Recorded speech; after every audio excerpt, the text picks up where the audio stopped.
How is it going, everyone? Welcome to more MotorStorm Apocalypse, and we're gonna continue the story. I'm with the pro guy. I kind of forgot his name, but basically it's the pro level story or something. It will start with a cutscene, because every time you finish an event, well, there is a cutscene for the next one. Last thing that happened, I think, is that the big guy basically tried to get the pro guy back to his senses, and I don't know what's gonna happen now, but we will see. Maybe he went back to his senses, maybe not. Brothers, Dice didn't lose. He was screwed. This ain't about who's in charge anymore. It's about life and death. I'm all in. No way. I'm out. Too rich for my blood. Only one of us is making it out of this city alive. That's a little bit odd. I thought that the Brotherhood was gonna, you know, it was still gonna be a group, but seems that here they are disbanding, aren't they? Oh well, maybe they just don't want to bet in whatever they are betting here. Wait, that guy disappeared. That was all. That guy disappeared right in front of me. That's fine, don't worry about it. We didn't need that guy anyways. Ouch.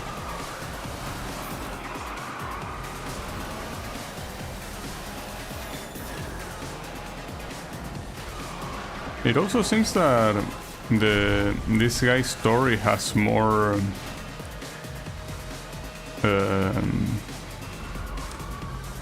races. I don't even know if there's gonna be a day 3, because you will understand that the rookie was the one that was smart and basically got off early, and everyone else is a moron that should stay there. It's possible that there might be more than a day 2. Though the day 2 is still not over. I mean, here it says early evening, but I'm assuming they are gonna stretch the day as much as possible, probably.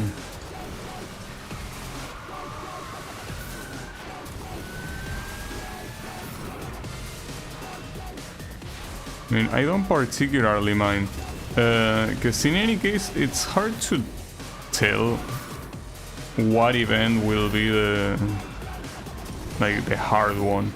Like yesterday I did an event that took place in like a train station, and it took me so many attempts, but everything else was so free in comparison, right? So you don't really know. You could get stuck at one specific event or not. It's not something that seems to follow any pattern. It happens when it has to happen, and that's it. Whether you get stuck or not. I'm also still not sure how the nice, how the AI works in this game. It seems that it's pretty similar to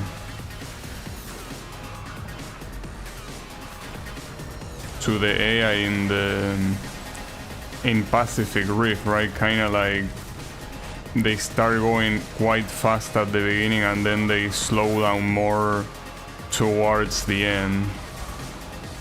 I think that, I mean, here at least the good thing is that even though there's not much, it's just like Pacific Rift, there's not much interaction with the opponents, but here the interaction happens with the environment.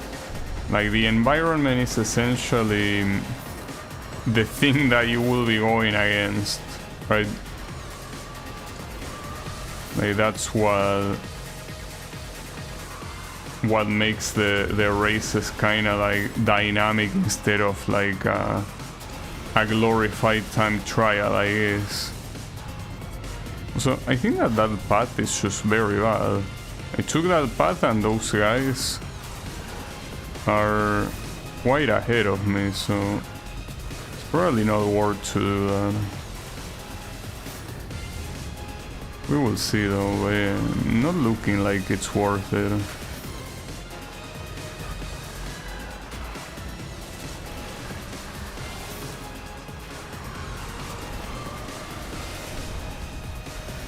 Oh, someone already reached the finish line very early on, like I think 3 seconds, maybe even more.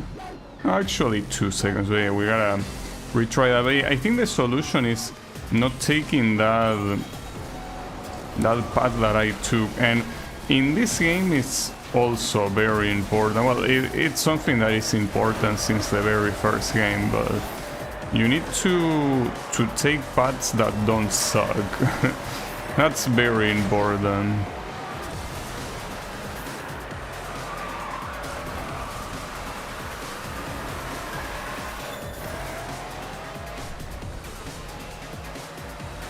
Oh, there was a car there. Okay. Not sure if a car is already... Like, once you pick it up, it stays there forever, or if you need to finish the race. Seems like the kind of thing that might just be permanent the moment you pick it up, right? Maybe. Okay, here going right or left, I don't think makes a difference. Now it's pretty interesting that when there is a big body car behind you, unlike the PS2 game Arctic Edge that tried to put some transparency on those opponents so you can more or less see your car, it seems that here that's not the case. Yeah, that's weird, because that's essentially been a problem since the first game. You have a big vehicle behind you, you cannot see shit.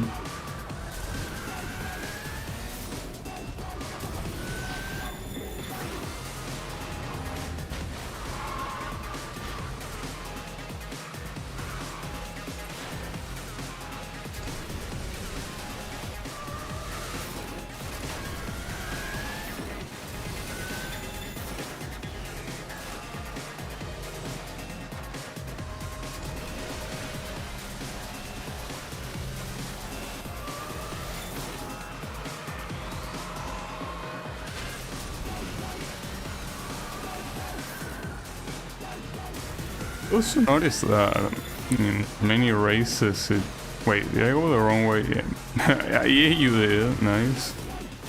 Yeah, no, I was about to say, in many races there seems like the AI does prefer a guy to be the first place guy, right? It's one of those where one of the AI participants is more important than the rest, and in this case it's that guy right in front. Because in some MotorStorm games, and especially the first one, it was a lot more chaotic, right? Like, the concept of first place barely existed, right? Like, you didn't have much of that then. Okay, where did that car come from? So how is it going, Amarian?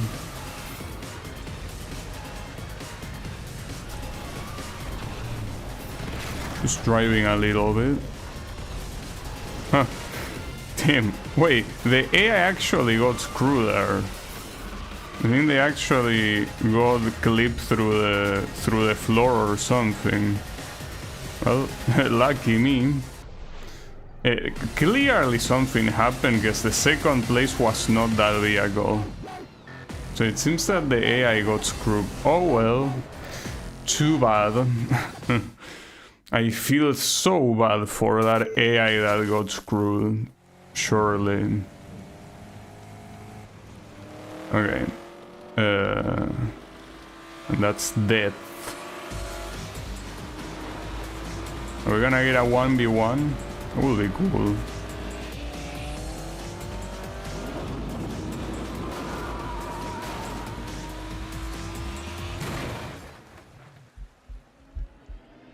That doesn't seem like it's gonna be a 1v1. Damn. dual with dead. So it is a 1v1. It's the epilogue. So it's essentially where the pro story ends, apparently. So I cannot let this guy get to the carrier, but I'm assuming that's just flavor test. Like the only idea is to beat him. Or maybe no, maybe I do have to beat his ass to not let him go to the carrier, but I will assume that I probably do have to make it to the carrier. We will see. A little bit weird that the cutscene showed us like getting pushed out somehow. It's fine. I mean, I'm fine.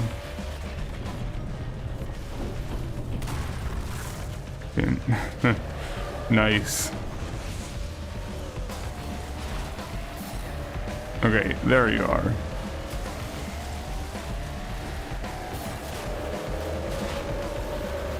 Okay, is that guy still alive trying to hang on? I don't think he is.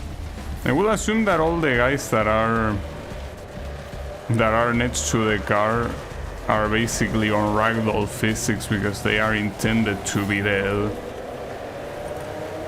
I couldn't have done much.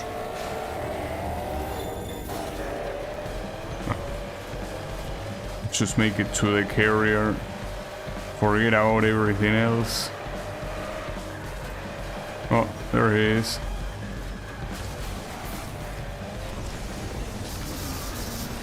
Okay, here. Oh yeah, and this is the... that sucks. Yeah, I failed because he hit me. Which, at least it's something very fitting. Because yeah, that's basically the... According to the cutscene, that's the canon ending, you know? Ah, fuck. No, it's fine.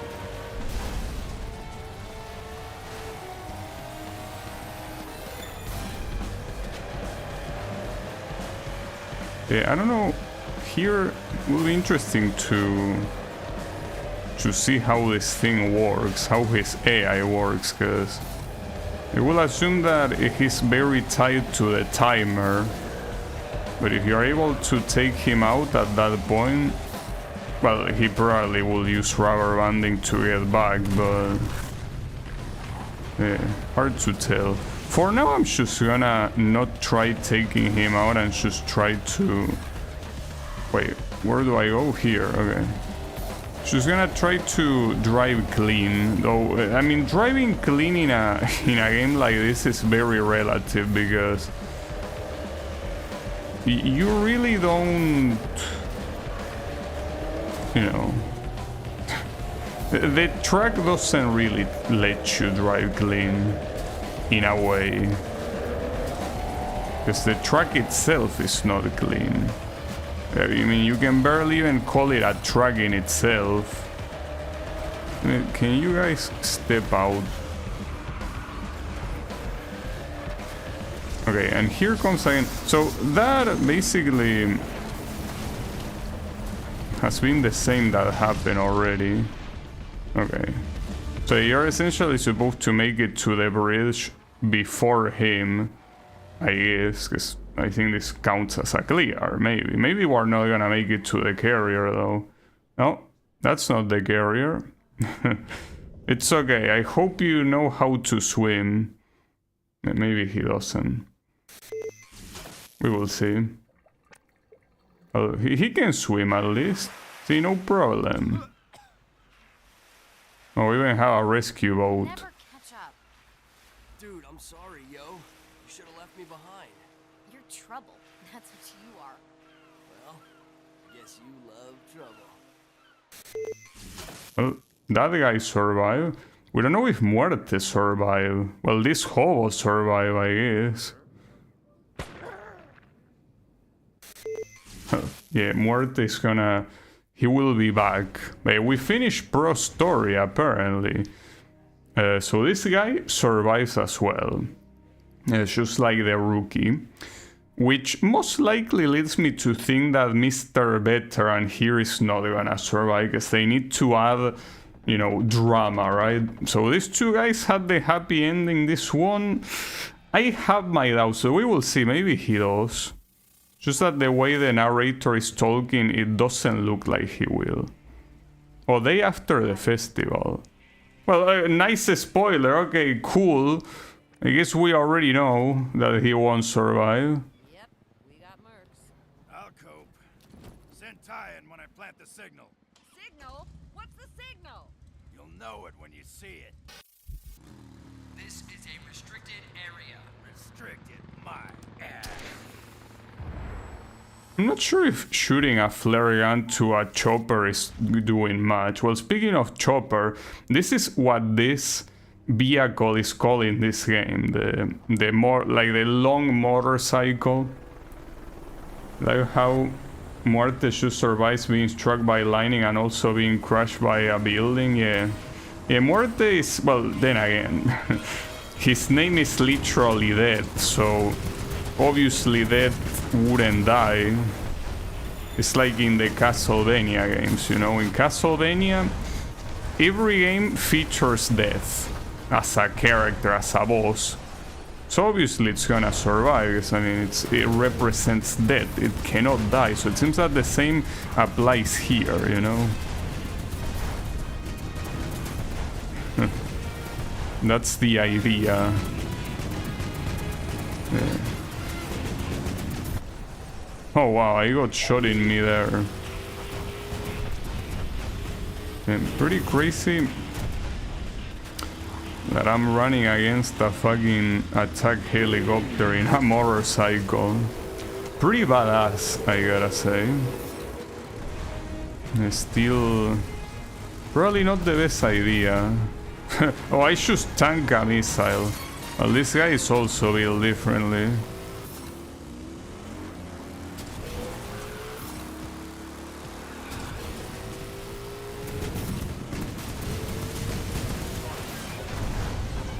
No, to the left. Yeah, that was pretty cool. I hit the pillar with the front wheel, and the front wheel basically stayed there, and the rest of the vehicle went forward.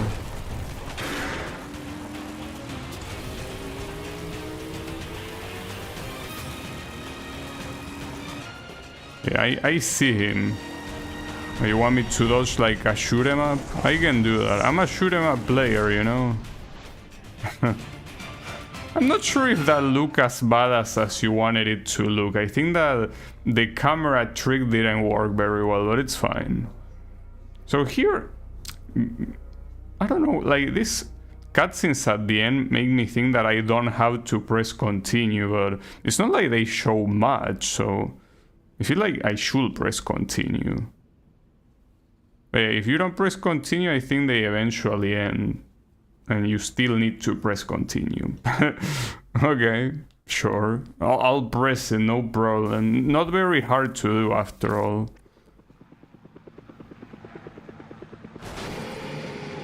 There goes the chopper, and not the one I was driving. The guy doesn't give a fuck. Just want the graffiti. I need you to do a little favor for me. What's this for? Never mind that. Watch what you're doing.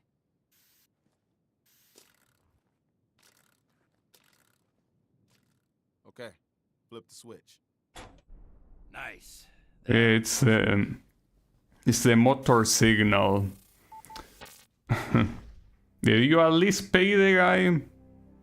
Just a random stranger, like, do me a favor? It's a little bit weird. But I guess this guy has charisma, right? The ability to tell others what to do, and they agree for no compensation. So this is a pretty cool vehicle. I like the way that it launches the boost to the top, kind of like a chimney. Well, except that it's not a chimney, it's basically a tank that is just pointing upwards. These are 5 laps, so yeah, you can already tell that the veteran story is gonna be, well, as expected, it's gonna be longer. Where are you going, monster, bro? It is a cool mud plugger. Something that doesn't tend to go with mud pluggers, like the word cool, but yeah, this one certainly is.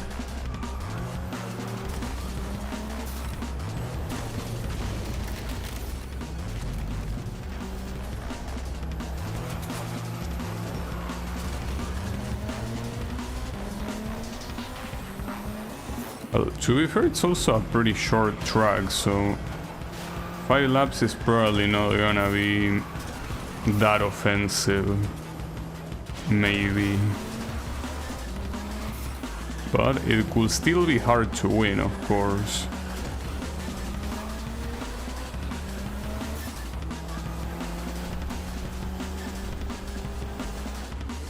Also have this random people shooting. Okay, I wasn't gonna go there anyways. Oh, I got a car. Huh.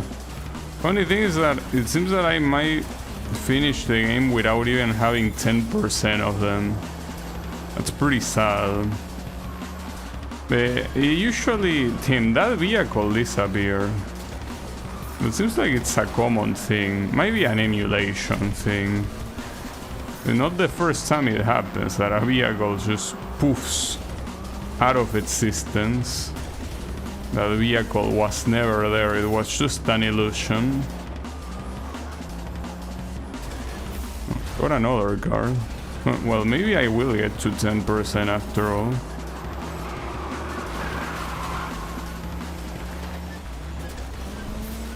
But we're about to approach the final lap and we're still not in the podium. But keep in mind that here, despite the fact that it's one more level of difficulty, we are still in like 3rd place for qualifying. You don't need to win. I was expecting that. I was expecting like 5th for rookie, 3rd for pro, and 1st for veteran, but no. We can still get 3rd. That being said, I don't want to get 3rd. If I can get 1st place, I will. I mean, after all, if I didn't give up on that train race that took me so long, should be fine. But yeah, this also might be way harder in this story mode, so we don't know.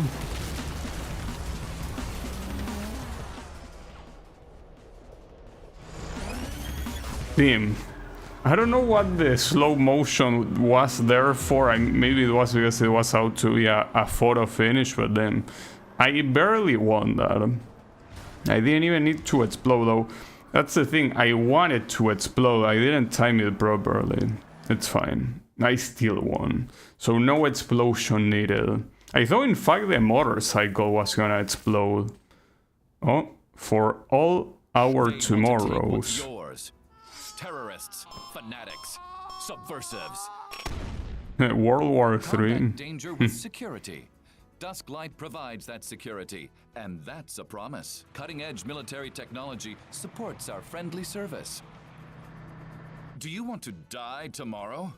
No? Then put your trust in Dusklight.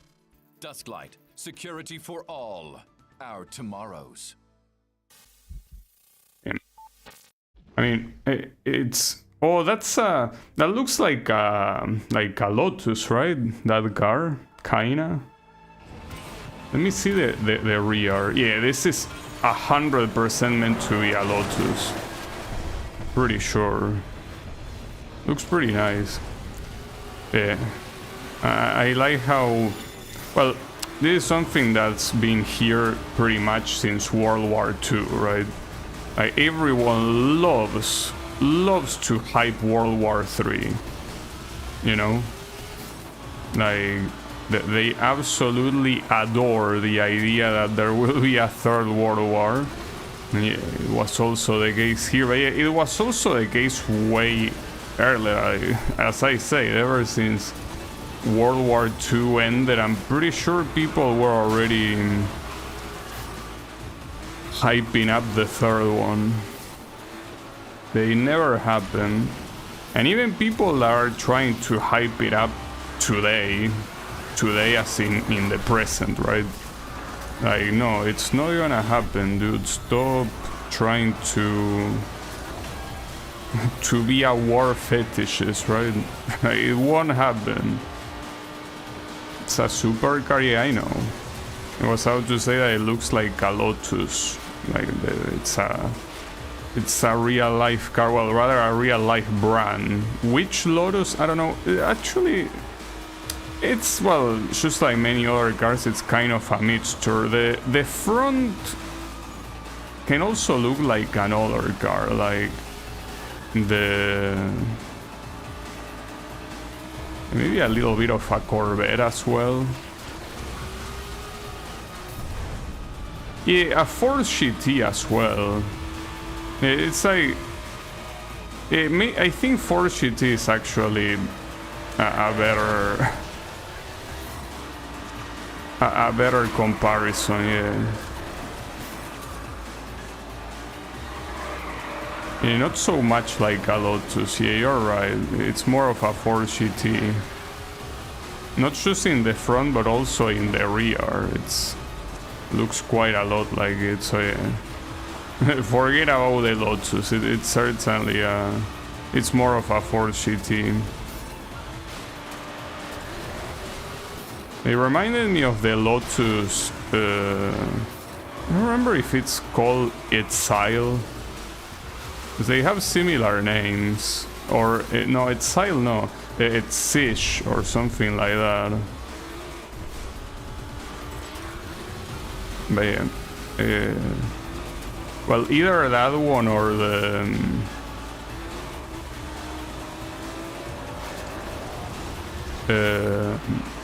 Elise, right? Damn, that guy fucked me up. What I like here though is that the response are very fast. In every other MotorStorm game, response, not only you took a long time to be allowed to respawn after the crash, but when you respawn, you basically started from zero, right? Like in the sense that you had zero speed. Like you had to build up all your speed back again, and that obviously make you lose so much time. So I like here that it's more instantaneous, right? I think it's a cool thing.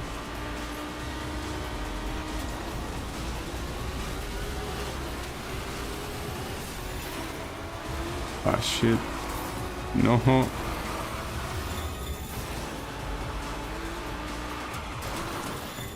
I don't think you're surviving. Well, when I say survive, I mean, yeah, you're not getting... Well, okay, you did get third, but yeah, I'm not satisfied with that. You need something better. The supercar is called the Monarch GT 101. Apparently Monarch is a fictional British brand. Well, if it's British, I guess the fact that it's a Lotus will be fitting, indeed. Well, there might be a Lotus car that is neither the Elise or the Exige that looks like this one. It's a possibility. Okay, you crashed 3 times in the last 5 seconds, dude. And you stop crashing. That will be convenient.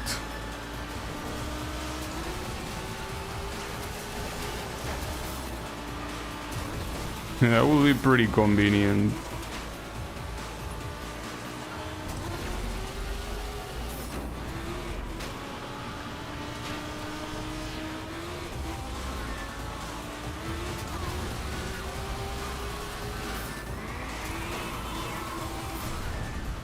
Oof, that was close.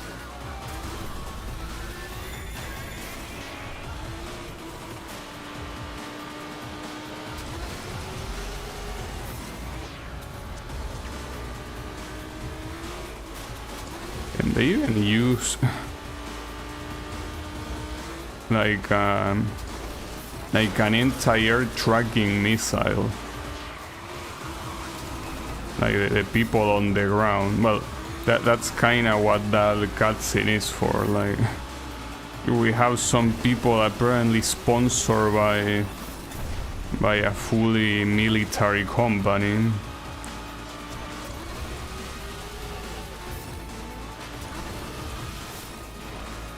See, I don't think those things are cheap, you know? Because one thing is doing like a Molotov cocktail, and another thing is like basically having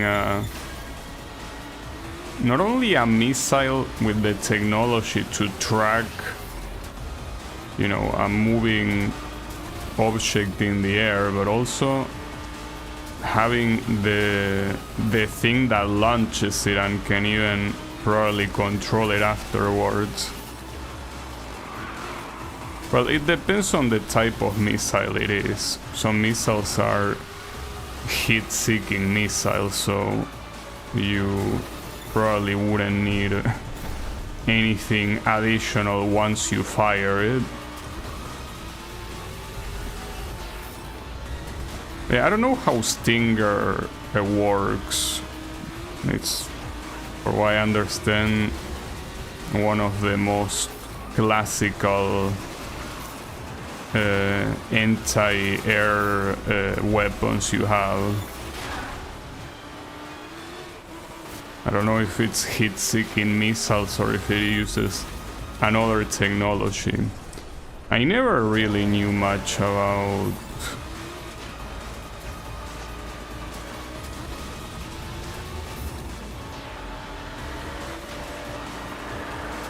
military stuff. It's an interesting topic, but I feel like it was never interesting enough for me to investigate. Hey, I could. Not like it's very hard, you know. Like, if I really wanted to, I would just Google Stinger anti-air, and it's probably gonna be an article describing how it works.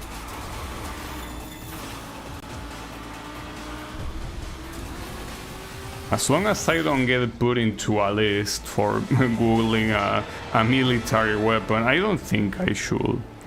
Because a different story will be googling like how to make a missile or something, though. Though how to make a missile is irrelevant. You have a missile and how do you use it, right? What's Dusklight doing here? I told him we hear him out, Bob. I put together a presentation. Why should you leave? Because I will kill you if you don't. Any questions? Well, we heard him out. Damn. Bastards!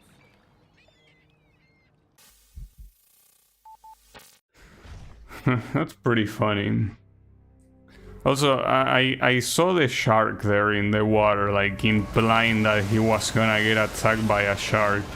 You know, the other day, I don't know how true these things are or not, but I saw like a statistic that showed what are the most deadly animals to humans, and apparently the shark was, I mean, it had like a couple kills per year, but it was like the lowest one in that graphic. And the one that kills the most is the mosquito. Not because of the bite in itself, but rather the diseases it carries.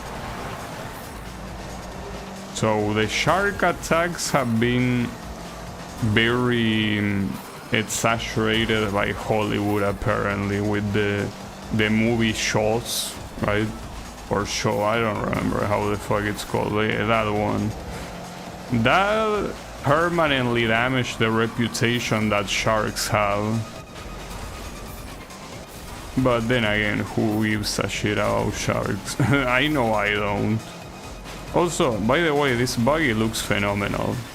Seems that all of the vehicles that this guy uses are gonna look cool by default.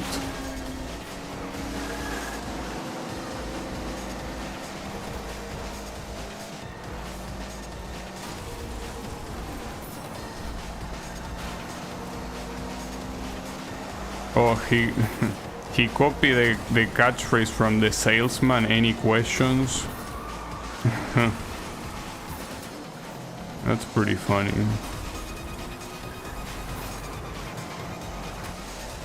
Ah, damn it.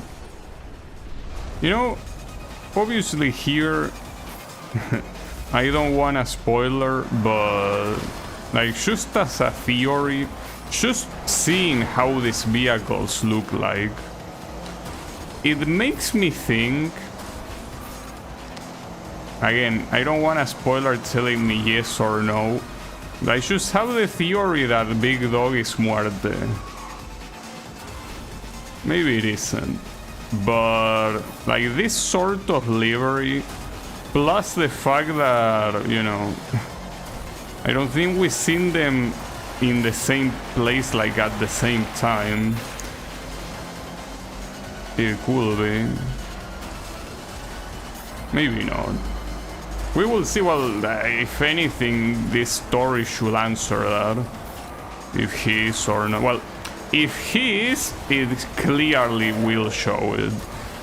And well, if it isn't, then yeah, I guess it won't show anything, but it just means I'm a stoner for thinking about that. But it's fine. We will see what happens.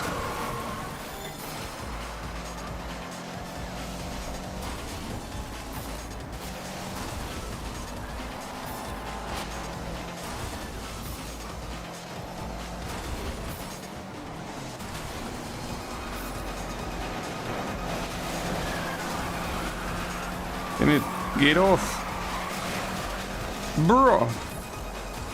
Damn, he was actually stuck to me. You know that's interesting because that happens in simulators too, like not just games like this that are supposed to be like arcade racing games, but actual racing simulators a lot of times have that issue where you hit someone. Or not hit, but like you're just close to someone and you get stuck to them. Even though in real life that doesn't tend to happen. Because when I say stuck, I don't just mean that they, I don't know, get in front of you and you cannot do much. I mean stuck as in no matter how you move, they will be there with you. That in real life, I'm pretty sure the chances of that happening are super low. Almost impossible. I guess the exception is in a single seat car like Formula cars, right? Like yeah, there it can probably happen often simply because of how the car is shaped. But yeah, for regular cars, not so much. Ah, damn it. Didn't want to challenge the monster truck there.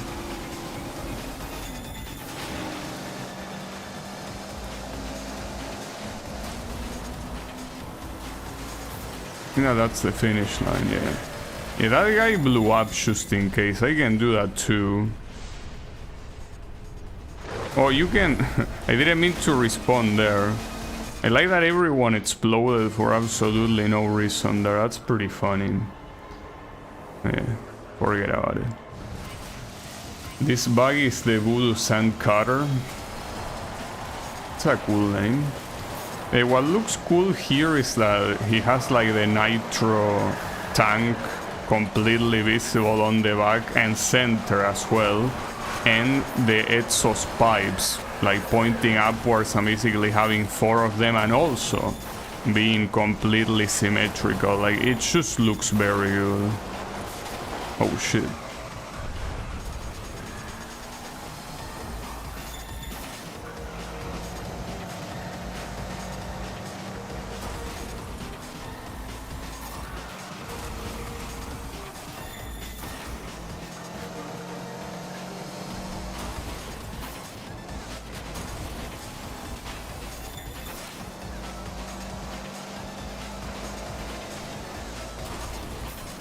Well, that was weird. Why did you lean forward like that? Okay, that certainly was not the best path to take. Oh, I also just realized that Is the engine exposed to? Like that thing that is spinning in the middle, I think it's supposed to be part of the engine. That's cool. Oof, close.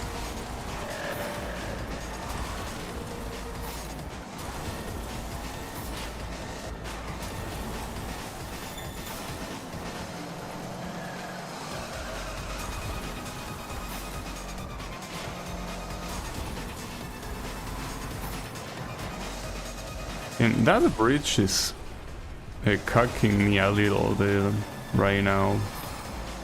It's a very irregular bridge, so you can easily fall on the sides. And if you fall on the sides, you're dead. It is not an easy track. I mean, in video games, every time that there is a track related to like a docking port like this one, where you have big containers and shit. Well, it's literally called docklands. But yeah, it seems that every time that a racing game has this sort of environment, the track will most likely tend to be hard, simply because like having to build a track around containers and shit, it's probably gonna make it not only have obstacles but also have like 90-degree corners in lots of places. It's one of those environments that tends to be difficult.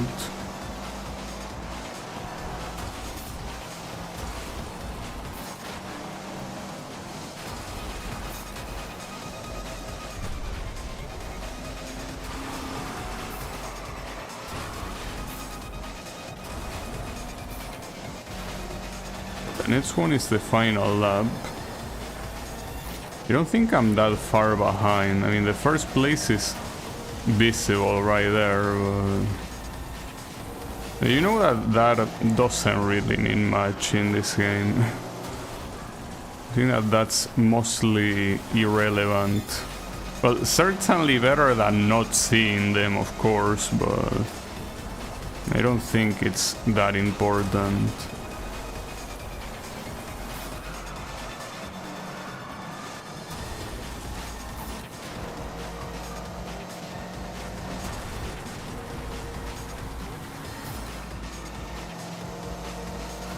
Will have gone right. Doesn't seem like it's that much faster though. I'm also not sure if following these guys is the right idea. So unless I'm able to... Oh, I should have gone right there. Yeah, I fucked that up. This, I'm pretty sure, is a way shorter path. Oh well. Yeah, we can clearly see that, considering that the guy got overtaken. Ah, fuck. Yeah, here I need to find out a more proper route.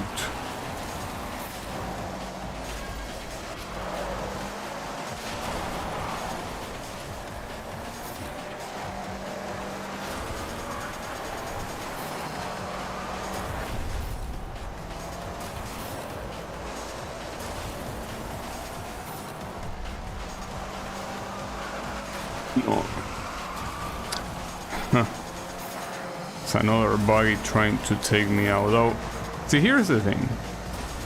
If I struggle a lot in this track, and it seems that so far, it could be more than possible.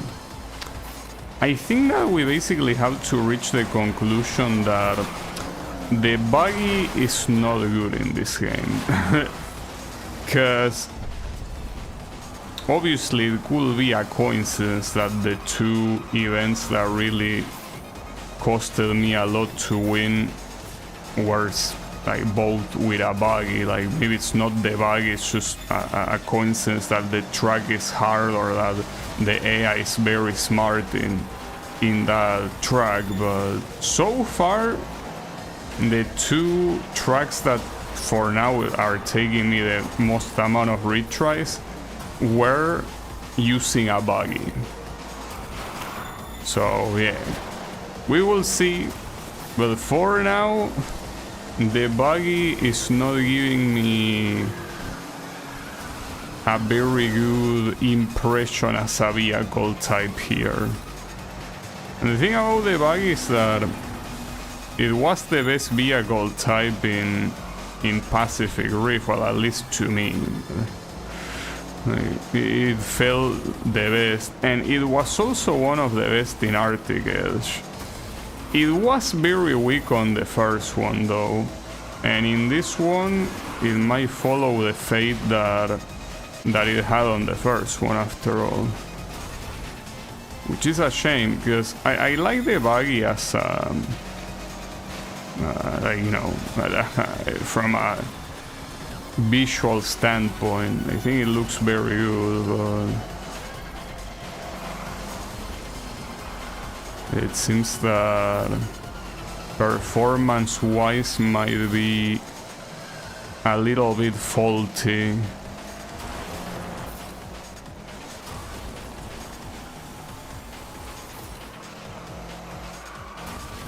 Yeah, maybe there will be an event in the future that is not done with the buggy, and it still takes me a very long time to finish it. So if that's the case, then we will see if it's the case or not.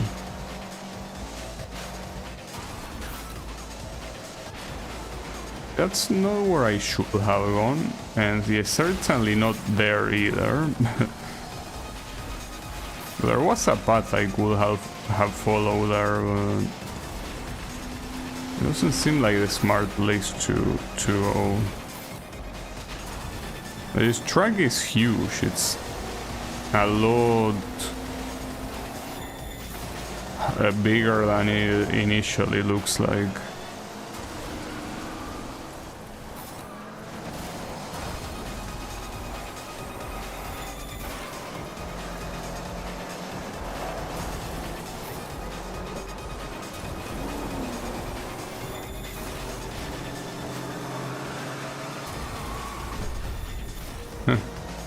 Alright, seems that I beat that truck, but there is still another one right ahead of me.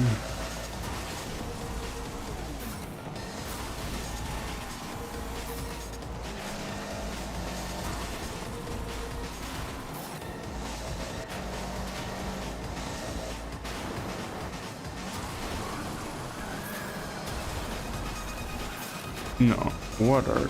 It's fine. You didn't crash, so no problem. Not sure if going right here is good. I mean, I don't know where this goes. Well, it goes out. Right. Yeah, to be fair, that wasn't a smart idea. The Humbler Diablo from Pacific Rim will have fit in Apocalypse? Well, yeah, of course. I mean, even though you can say that biblically, I think that the devil wasn't very present in the Apocalypse.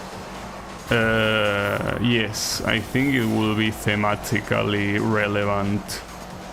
Well, theoretically, for what I understand about the biblical apocalypse, is that the apocalypse happens, like, again, this is something from the Bible, because of an entity called the Antichrist. And well, the Antichrist, that's the thing. I think it's not intended to be the devil. Like, the devil, I think, biblically is used as like the definition of evil, right? Like, I mean, I guess it's an entity that a lot of times takes shape in the Bible, like as a person or as an animal, but I think it's something more abstract. And I think that the idea of the Antichrist is that it's not abstract, that it's like a carnal thing, it's like a person. That's an interesting question, right?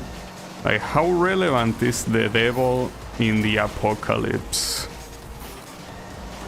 Because, you know, the horsemen of the apocalypse are also not really related to the devil, for what I understand. Actually, that's what I'm not sure. The horsemen were mentioned in the Bible. They probably were. Maybe. I don't know. You know, despite knowing a thing or two about the Bible, I'm not that knowledgeable. And I mean, I'm not religious, so anything that I know about the Bible is simple curiosity.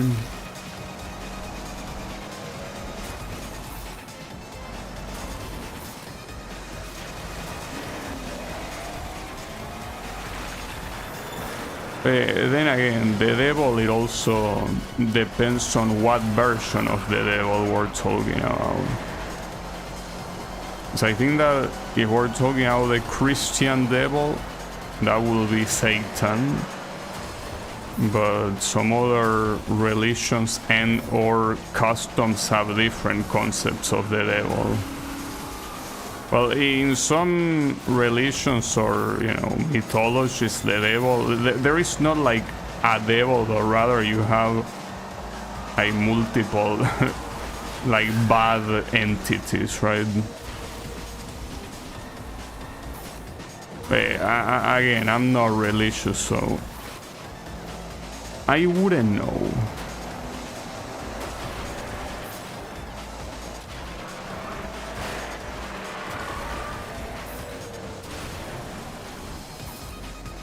In Pacific Rim, there was actually an unused volcanic sky for the track beach bomber. They might have possibly had plans for a volcanic version of beach bomber.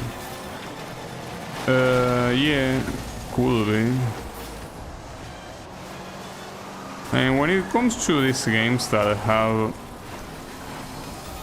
gigantic development teams, well, and gigantic budgets as well, they tend to do more things than what they end up using, you know? And sometimes it's not a bad thing.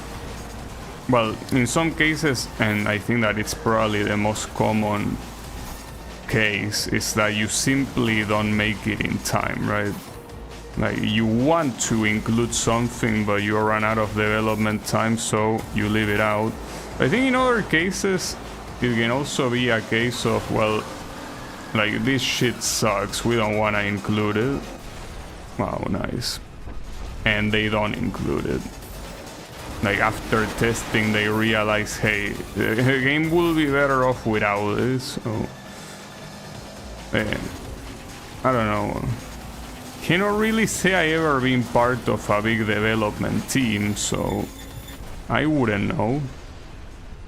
Okay, so explosions here are not as effective as the first two games.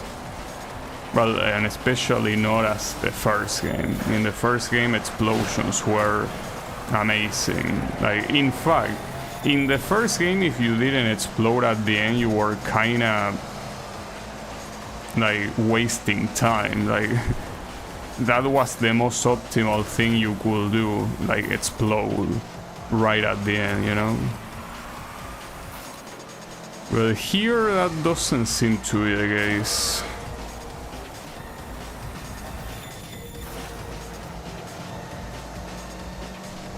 It is taking me a long time to beat.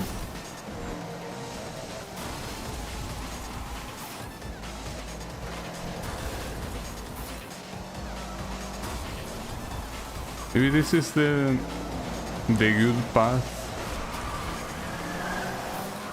I mean, it looks fast enough, I guess.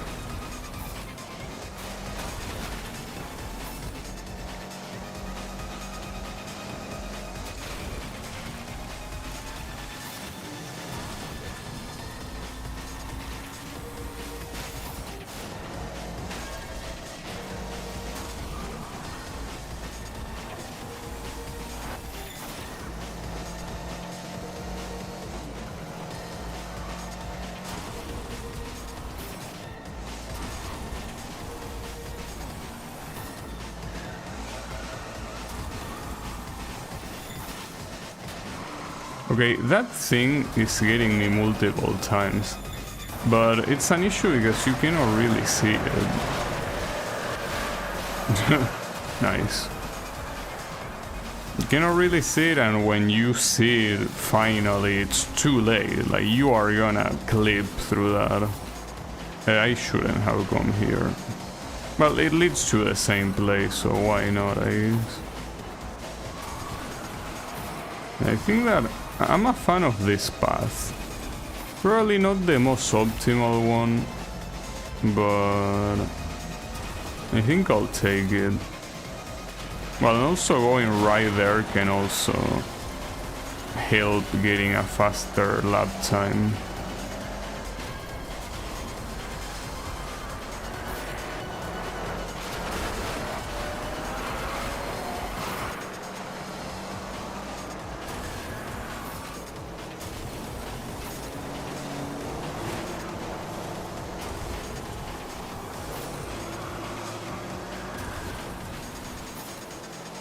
I guess if you jump more to the right, you avoid that weird terrain altogether.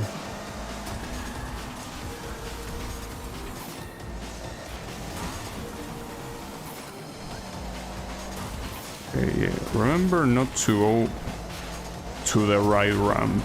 That's a waste of time. No, what the hell did I hit? Ah, fuck. I hit something on the floor and it kinda stopped me a little bit. That's bad. I think that that's the optimal path to take here. Probably.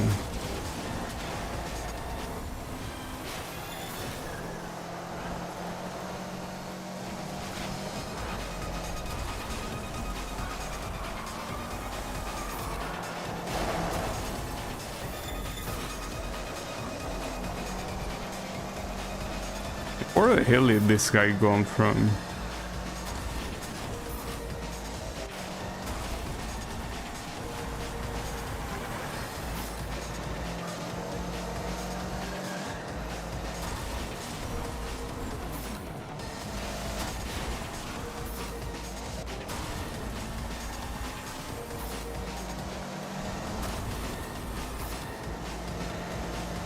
But if these guys don't take the right... Okay, this guy does take the right ramp. I probably will be ahead of the other guy. Not sure if I will be ahead of this one though. Maybe. The problem is that... Nah, he's too fast. That's a shame. I almost got third place too, but... Yeah, it's gonna be very hard to win. Oh, I actually did get third. Well, it was a tie with third place, but then... That's pretty fucked up, dude. Like, I feel like I did everything right there. I mean, my only mistake was clipping through that weird surface in like the first or second lap, but... It seems that the game doesn't really care if you are flawless, like even if you are flawless. It just seems that the bug is just not that good and that's it. Like, if what you want is the speed, the bug is just not good at all.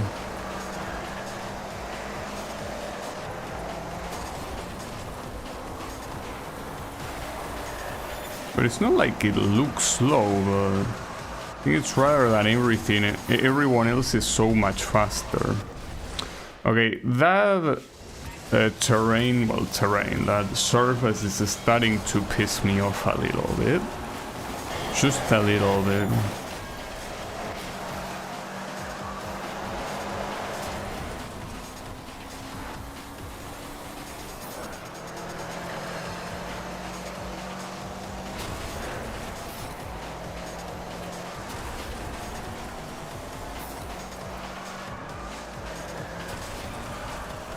So instead of going right, I could go left. Yeah, that's actually a lot faster. And you should have tried that since the beginning. Yeah, you wanna go left. Okay, yeah, you also wanna go left here.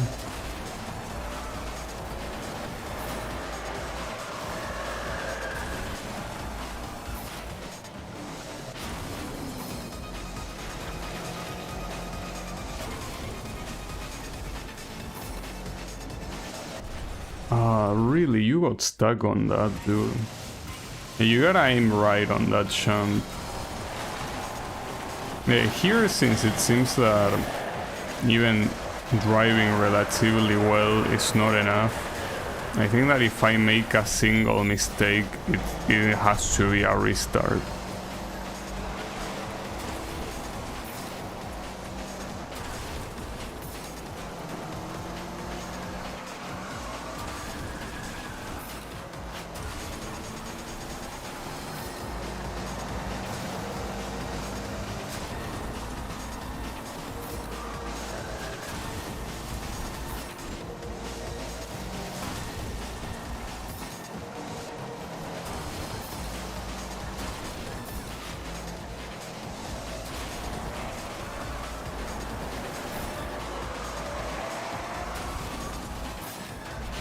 No, that...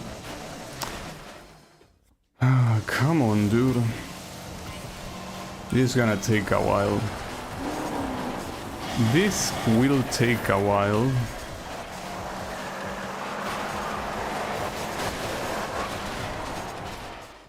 It's okay, I don't mind. Like, I'd rather restart on the first lap than doing 4 laps and end up losing at the end, so... no problem. We will keep doing this as many times as necessary. Don't worry, I'm not in a hurry after all. And I already seen how much an attempt can take. Like an attempt on something that is hard to win, so... I expect, like, all the time possible that might be needed. It's fine. I fully expected.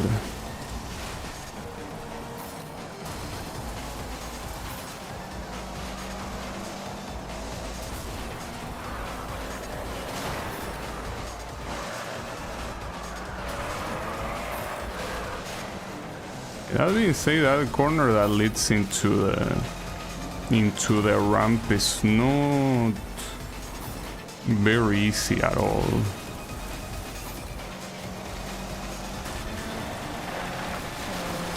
Fucking asshole.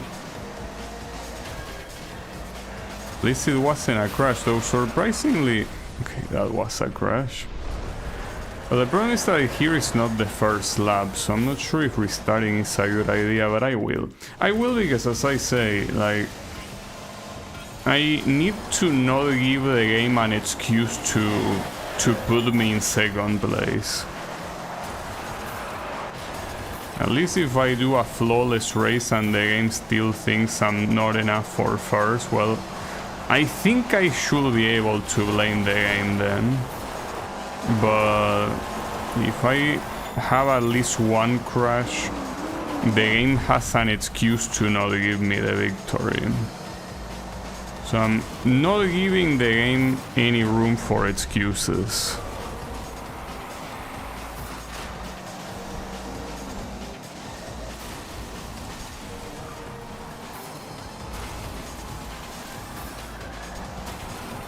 It's also way faster to do it there than taking the jump.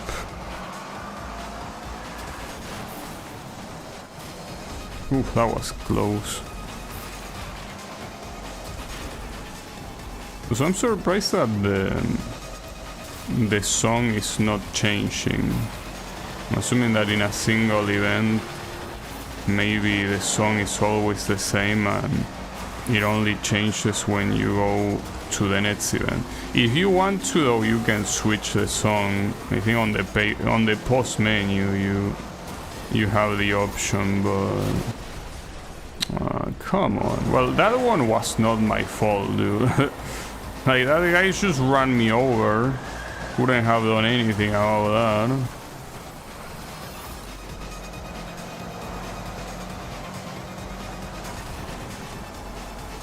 Not have possibly done anything about that.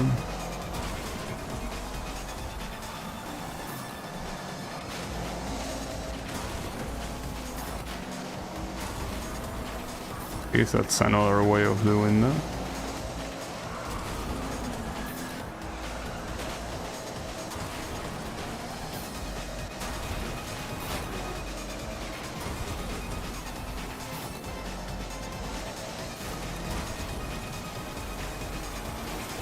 Yeah, I'm noticing that no matter how well I'm driving, it seems that it...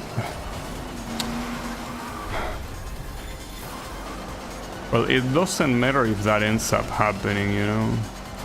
I guess.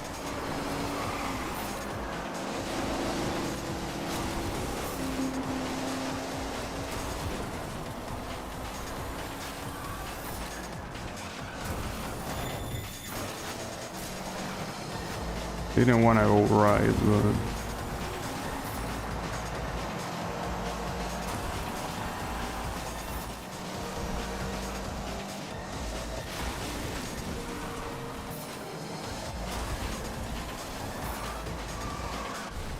You have to be shitting me, dude. There are so many surfaces where you should clip through them. Like, so annoying. There's not much you can do about them either, because they are not easy to see. Or rather, you cannot see them until you're right in front of them. Amazing start. It would be nice if there was a button to immediately restart the race, but no. I mean, I guess they don't really intend people to try hardest to get in first place, but I do want to.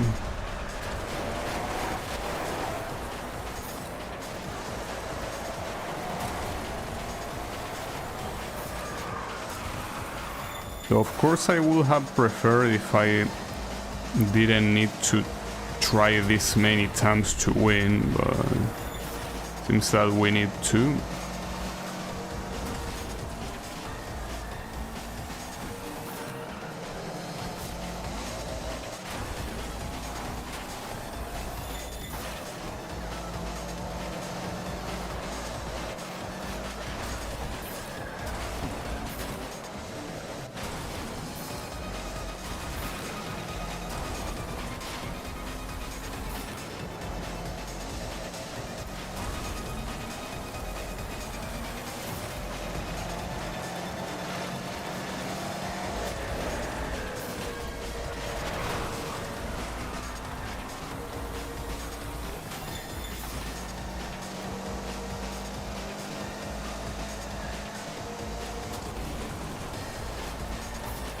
I don't think going this way is a good idea. It's the angle that you have here to do this corner, like basically forces you to slow down, so I think it's better to take the, like what's supposed to be like the longest angle. So going left here is not a bad idea at all. Still not sure which one is faster, really.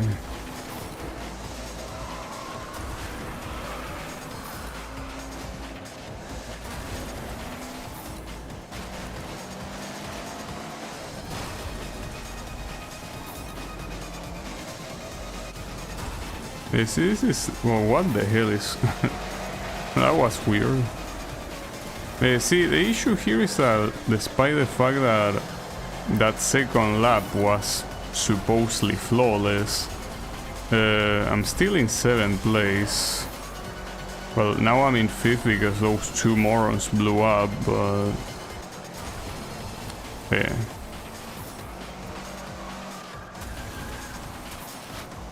I didn't want to go here, it's fine. Don't worry. Get the fuck out of here. I'm surprised that didn't end in an accident for either of us, but yeah. I guess it didn't. Man, you are such a bitch. Okay. No accident though.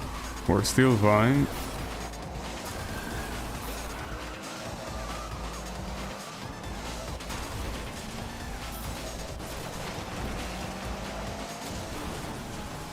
It's not looking very positive, really. Oh, that's a shame. I mean, yeah, I don't think I can win this. We've seen enough attempts, and differently from the train one, where ironically the very first one was super close to a victory, none of these attempts were close to a victory. So maybe I should just give up and take the third place. I don't know, just that looking at this evidence seems that it's a useless effort to try to win this one. Oh man, what was that bounce, dude? Are you kidding me? See, that's another thing that buggies have. Is they have that weird ass shape. That's not gonna work.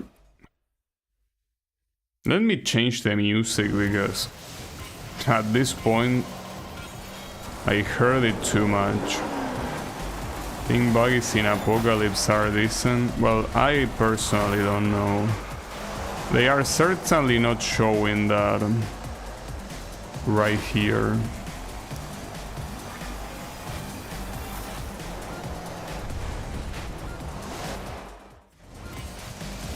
Yeah, maybe we have to go to the next event after all.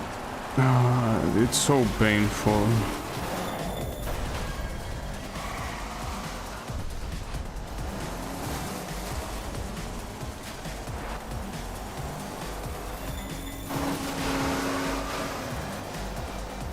That wasn't a crash.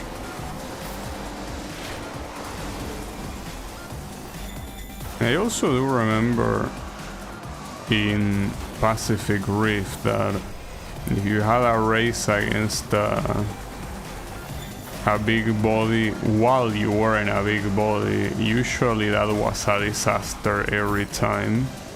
Because yes, every time the big body got close to you, you are dead, pretty much. There's not much you can do about that.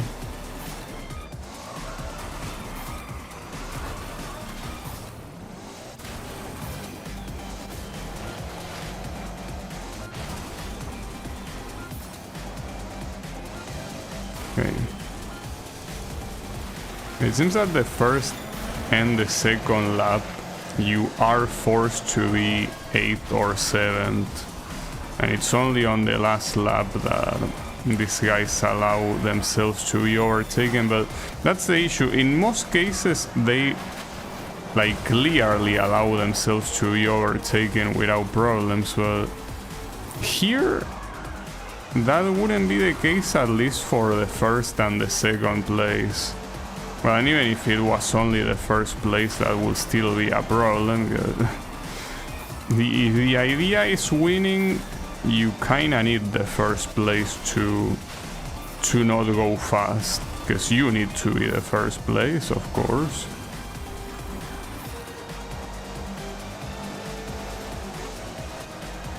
Huh.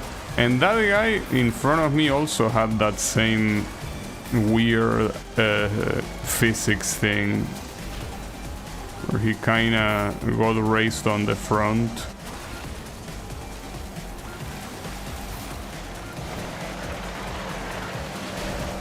Dude. Is this the part where a monster truck appears behind me and kills me? Well, not for now.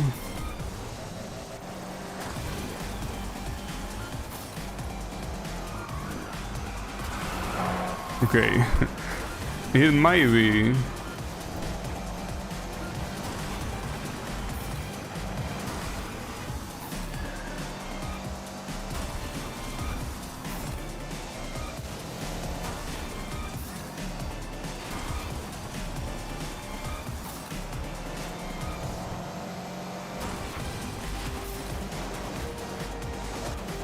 Oof, dude.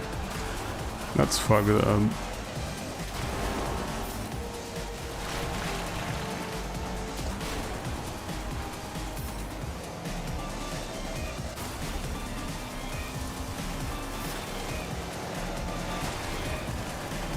So we have a monster truck in the podium, which is obviously not a good thing. I don't want to be close to him, but I cannot help it. And he also... Man... I mean, I'm trying my best, but I cannot do anything if everything is against me. If all the odds are against me, I'm afraid there's not much I can do on my own. You know?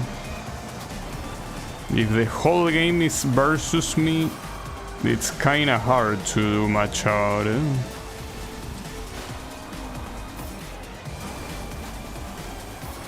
If it was a shoot 'em up, maybe there wouldn't be a problem, but this is not a shoot 'em up. So having everyone against you is a little bit of an issue. Alright. Now it has to be this one. Has to be.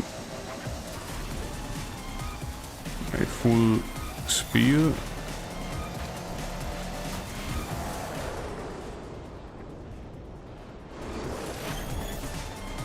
Wow, I won?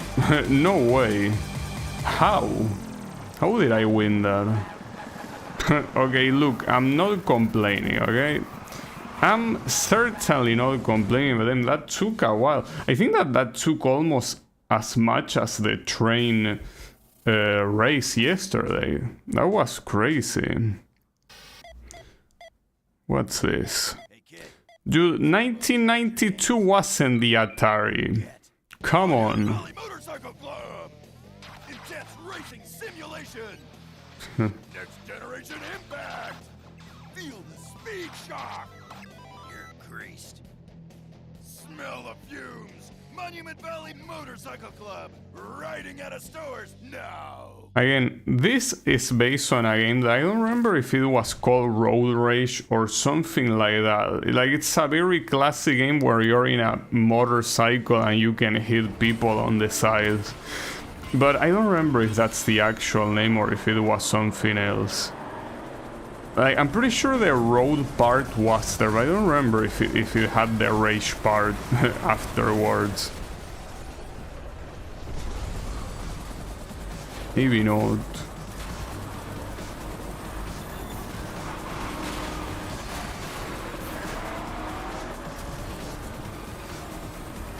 Yeah, my memory is not very good in general.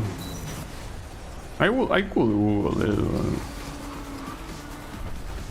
Yeah, it's whatever.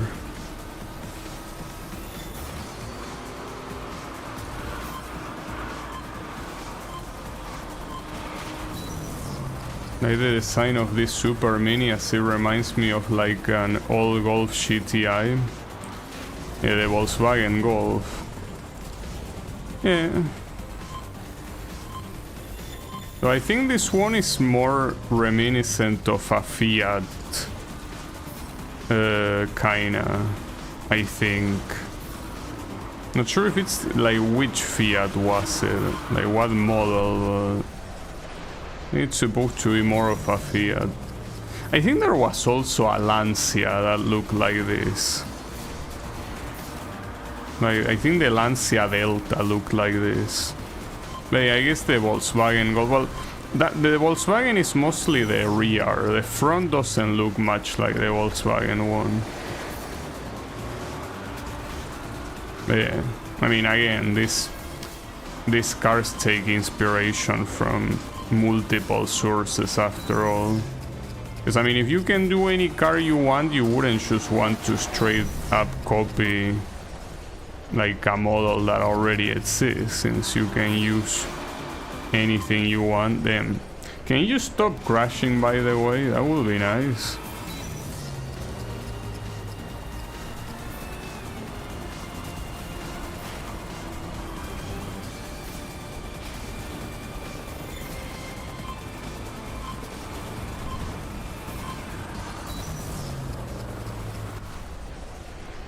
Why did you get in the way? You weren't even the one that got eliminated.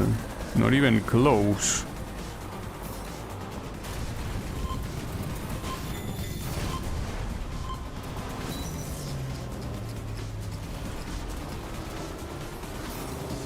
That was close.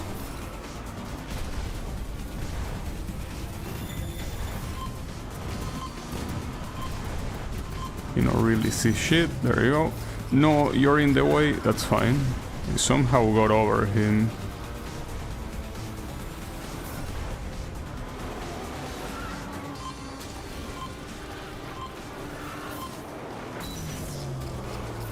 Ah, it's fine, it's fine.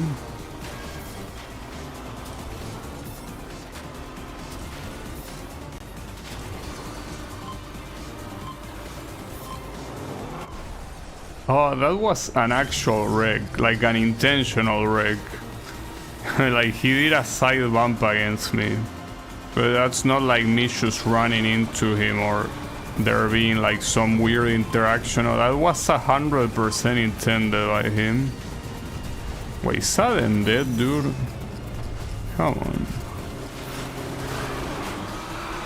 What the hell? Tim, they take a while to blow up. That's an issue. Well, it's like in Apocalypse. I'm dead. Or not, Tim. Another sudden death. Well, I don't think that sudden death happens exactly if there is a tie. I think it's simply when it's close enough. Like, it doesn't have to be a literal tie, but maybe I'm wrong. Maybe it does have a literal tie and... Well, it was a literal tie in one of our previous sudden death in a previous event. What an asshole. Yeah, I'm dead. Damn, this race was full of bitches, huh?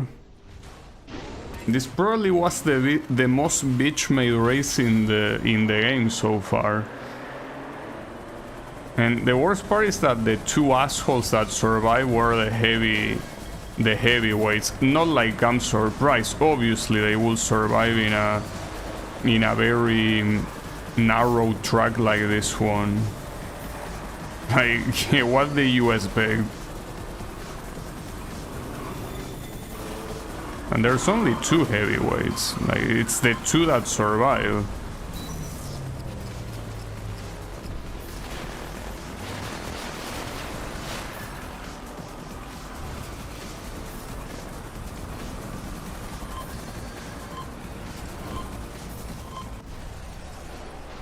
It's a shame. That's an awkward terrain there.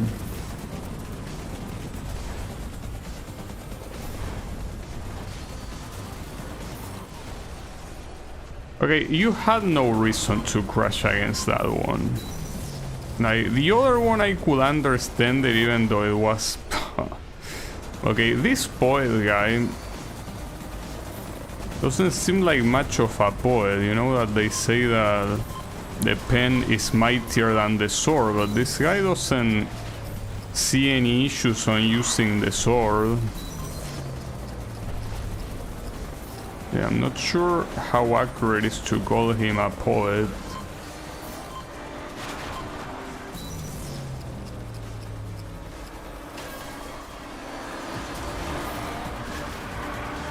But they feel... It seems like there is like an explosion input.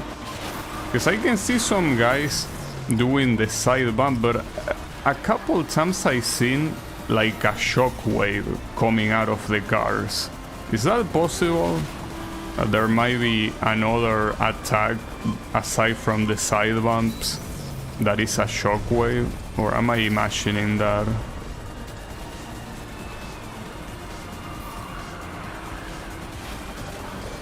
Or maybe it's just the side bump look from a specific angle or something.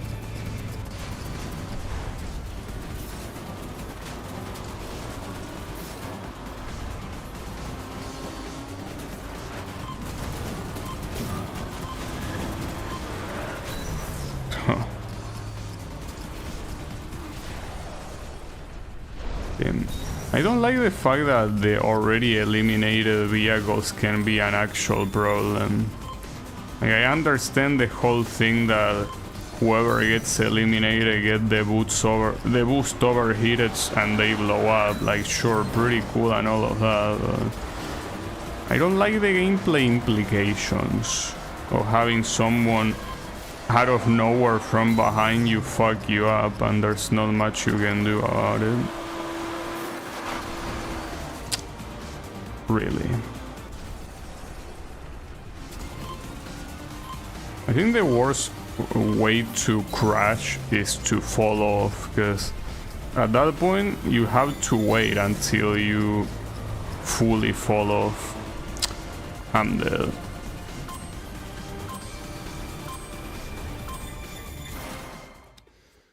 Ah, damn it, dude.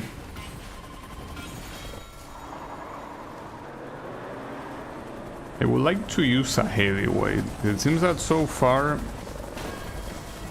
I mean, if there weren't other opponents that were heavyweights, it wouldn't be an issue. Anytime that there is a heavyweight as an opponent and you are not one, it's clearly like you have an insane disadvantage.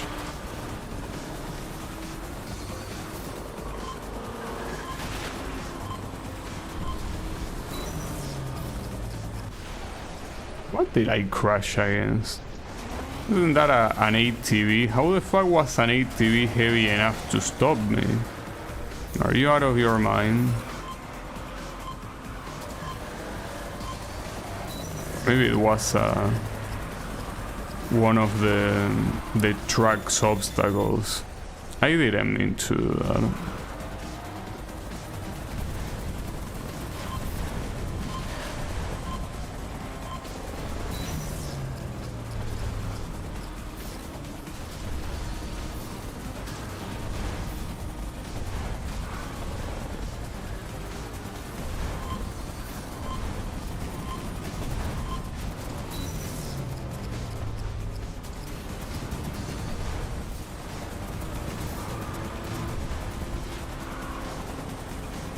It's so disgusting seeing these two assholes in first and second place. You see, of course you're gonna be there. Like, no one can stop you. Like, it's logical, but it's so unfair, you know?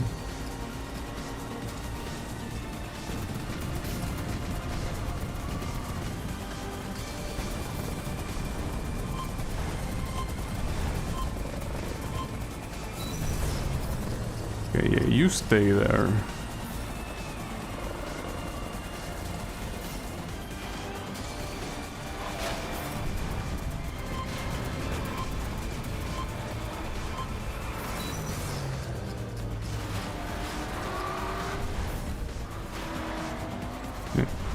That was bound to happen. One of those interactions will be a bad one. But at the same time, with this vehicle, every interaction against another vehicle is a bad one. It's just the way it is. And in fact, it's probably like one of the most fucked up combinations here. Well, using a motorcycle would have been way worse, honestly, but like here, the issue is that there's not much room to drive. And look at that. The car fully... Yeah, that was bound to happen. I'm not surprised. Wait, no, that's fine. Someone else got eliminated, actually. Oh, that was lucky. Yeah, that's right, he's still alive. We still haven't reached day 2 after all. I think he died at the end of day 1. I don't remember. Bro, can you stop with the sudden death? Also, yet again, these two big guys are the last 2 survivors.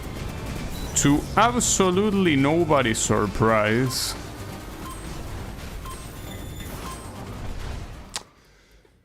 Damn. This might be even worse than the previous one, because in the previous one it was mostly about the rival speed, but here, with these two being heavyweights, is not gonna go well. It just won't.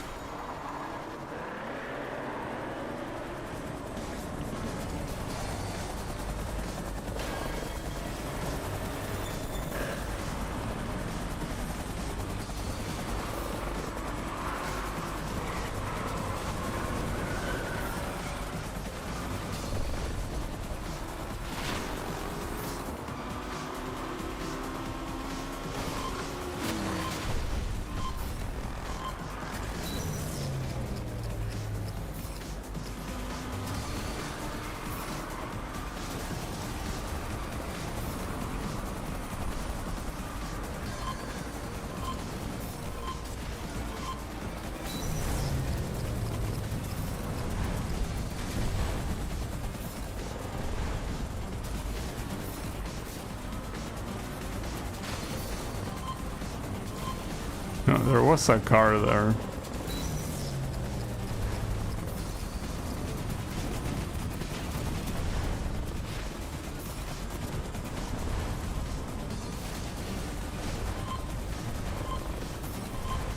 Oh, I didn't see that. It's fine. No big deal.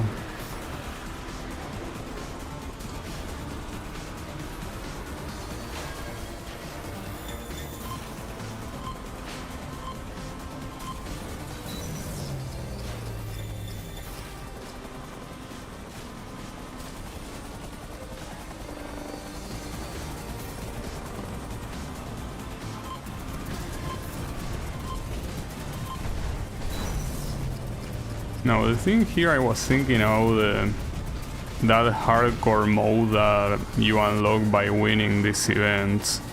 Like, aside from how much I dislike... That sucks. How much I dislike like time trials and shit.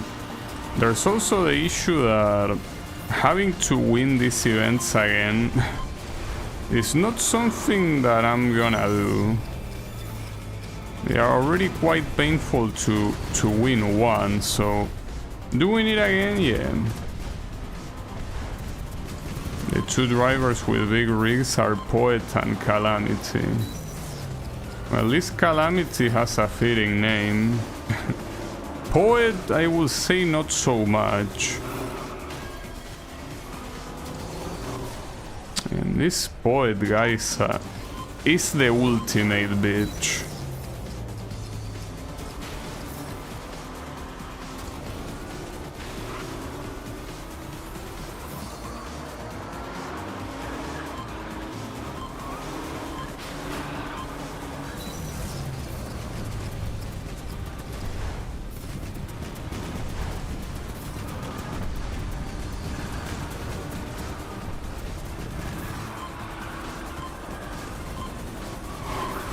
I can see.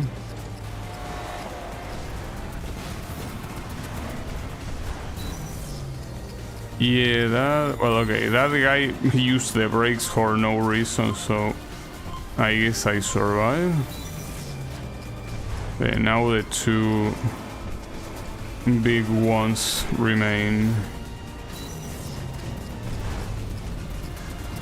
This is the exact same thing that happened last time. That's gonna be a survival, ironically. I think. Yeah, Calamity got fucked.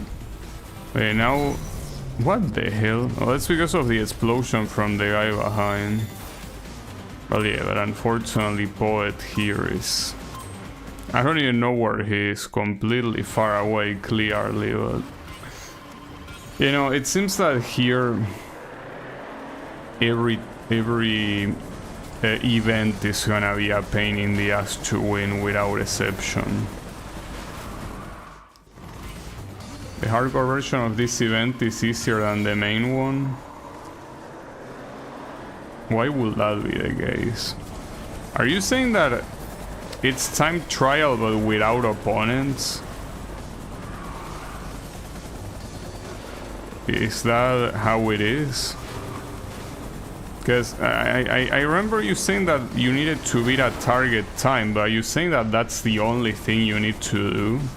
Like, just beat the target time? Like, there's no opponents, it's just the track and the car that you have to use and that's it?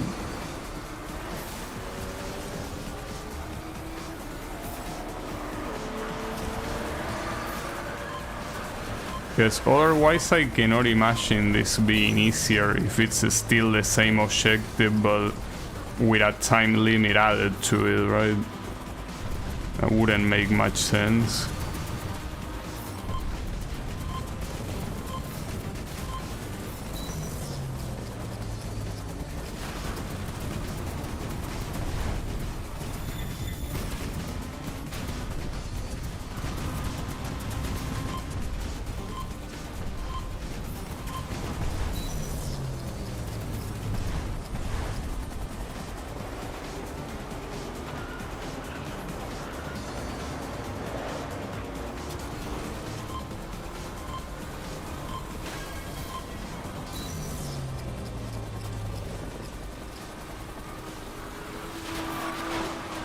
That guy came out of nowhere.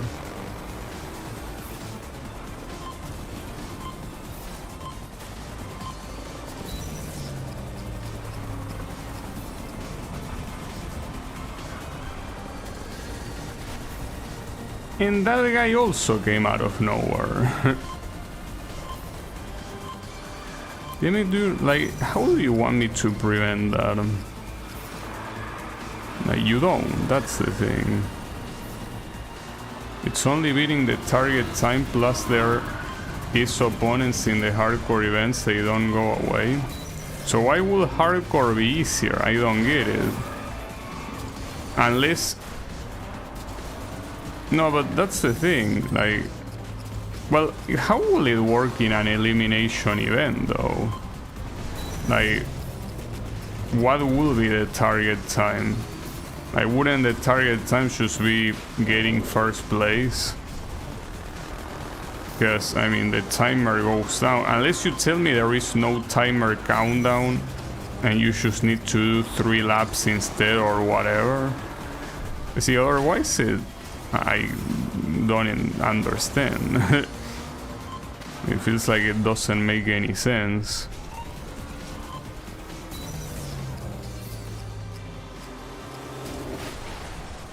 Damn, I got run over quite literally.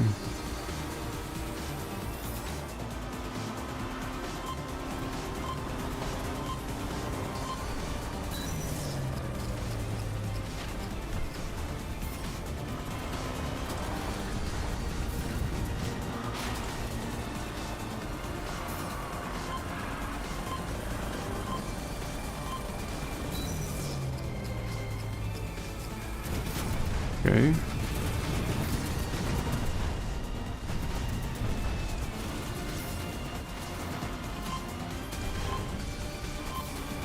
But one of the big guys already got eliminated, but unless I can overtake this one, that's for nothing. I couldn't have seen that guy, dude.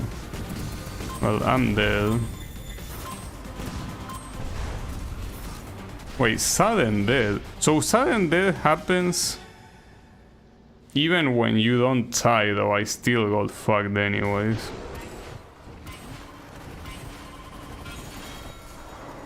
Oh, they are replaced by lap races. Okay. So basically it's not an eliminator event. Hold up, this thing. There you go. I don't know why my headphones go loose there. Anyways, yeah. Well, if it gets replaced by a regular race, I could see it being easier. But that's that's relative, because I feel like even, well, I guess you have more time on the final lap probably, since here in the eliminator it doesn't get to the end of the third lap. If it did get to the end of the third lap, you probably could get there a lot faster.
I guess the elimination events also showcase how much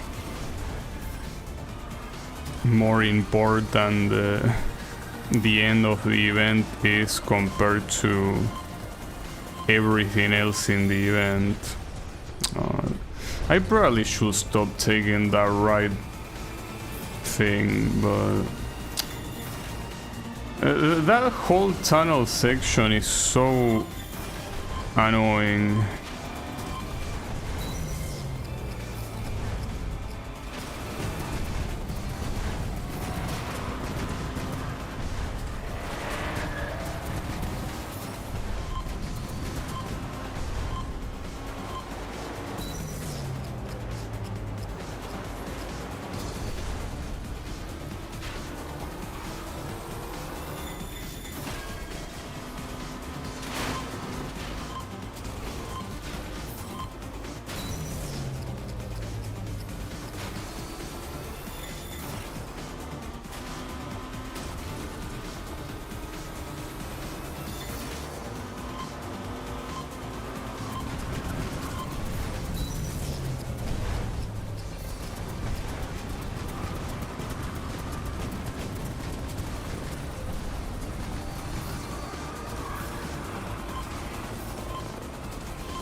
What are the odds of an ATV dying up there and somehow not falling? That's exactly what happened there. Well, that's new. Alright, I somehow survived that. But I'm probably not...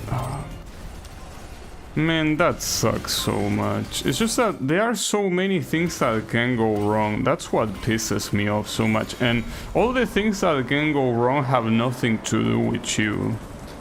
That's what's even worse. It's very chaotic for sure, but yeah. Just your failure have nothing to do with you. It just has to do with the randomness of the environment. Very annoying. It was like that in previous MotorStorm games too, so it's not something exclusive of this game, but still very annoying. And this poet piece of trash gets credit for the wreck even in places that I don't think he had much to do with it.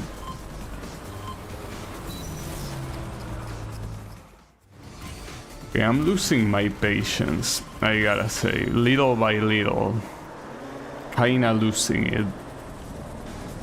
Just a little bit.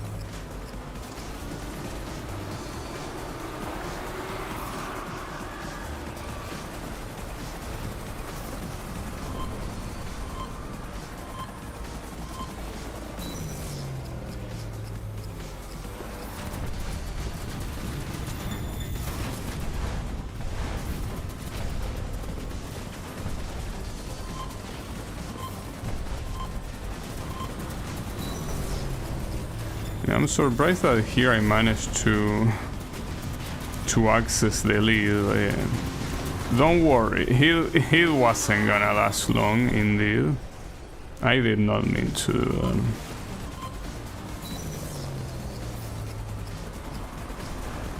You beat all the hardcore events. Well, congrats. I know I won't do it. I mean, I'm not even gonna try, but even if I try, I wouldn't do it, so...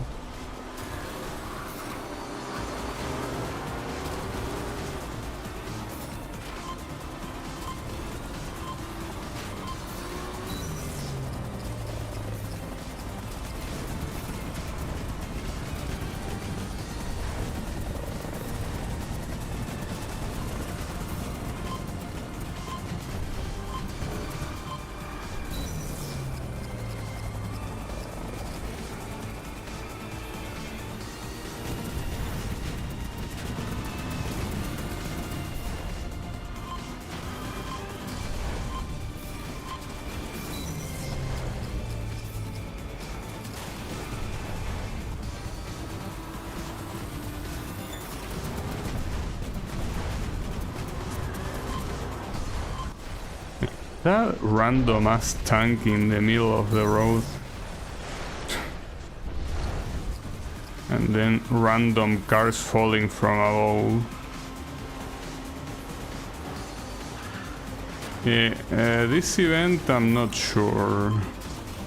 Well, I also wasn't sure with the previous one, but I guess here it's mostly about me deciding if I really want to win all the events.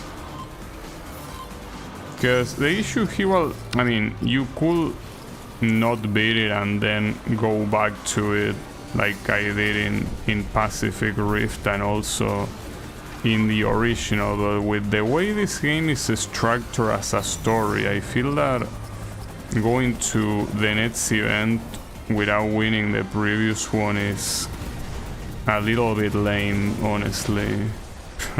Nice, yeah, sure, of course, whatever.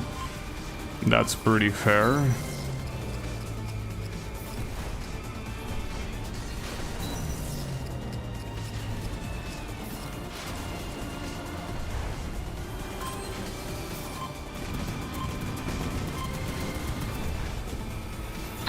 Come on, what sudden that, dude? It's not even close.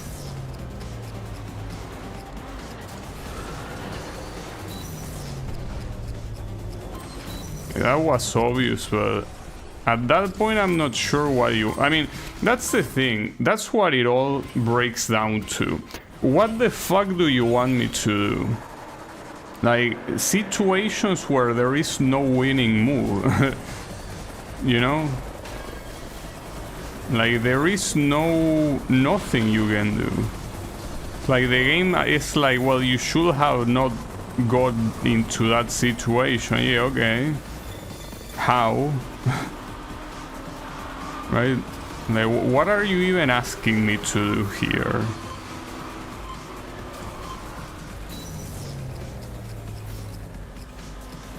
There is no way to not follow him closely.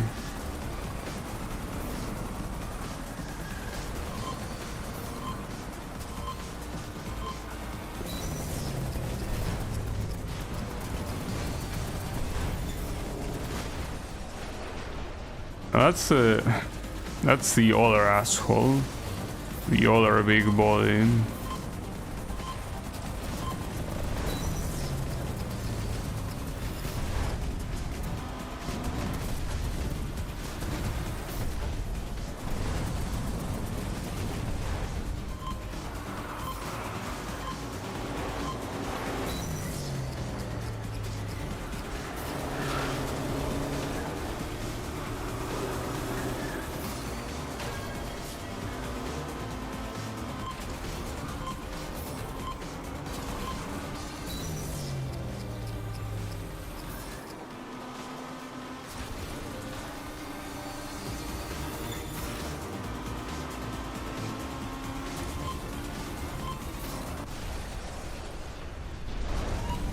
That's also another thing, having the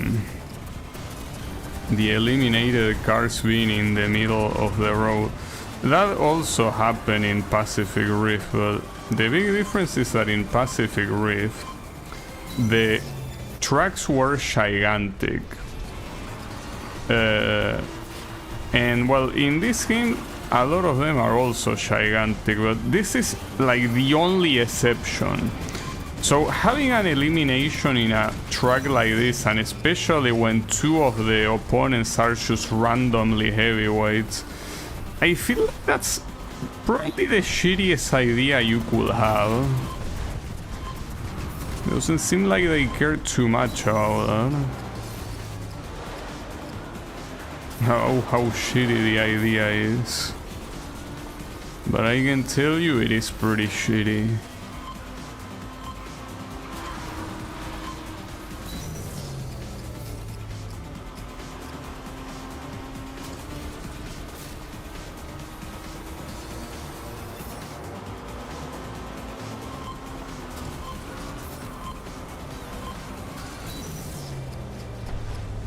They are fucking each other up, huh? Well, they certainly deserve each other.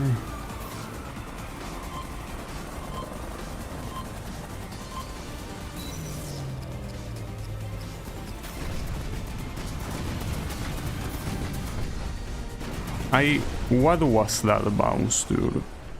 What was that bounce?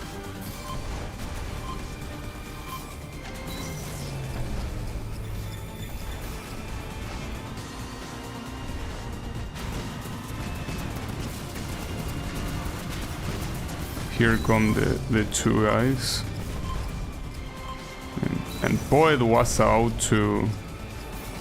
Well, I think it's Poet. Honestly, I don't give a fuck. Whoever he is, it's trouble regardless. Okay, he is Poet. Alright, can we win this one, please? Thanks, finally. Yeah, I think that at this point, all of the events that are gonna remain, all of them will be as painful. Oh yeah, the epilepsy thingy. Alright. Yeah, I don't know why every time the fucking day one ends, you decide to give everyone an epilepsy attack. This was Bob's. Wow, this stuff is awesome. MotorStorm trading cards. Hey, the MVMC game. What are we gonna do with this? We're gonna burn it. Burn it. Burn it. Just burn it, Nash. I don't think that that's a very Let's start smart thing to do, is it? Like, why will you... That's such a waste.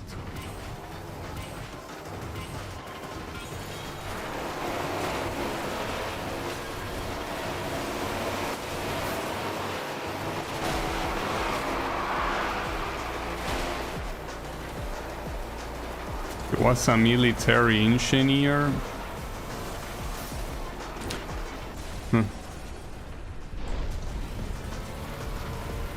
I don't think he looks like one. It's fine.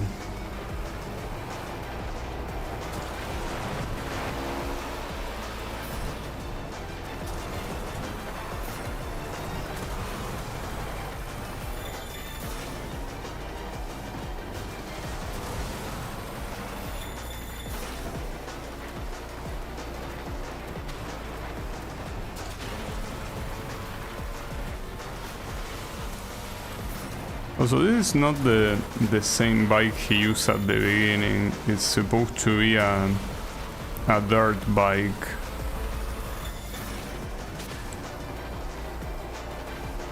And most of the opponents are also in bikes, but there are some that are instead in cars. Hopefully that's not an issue.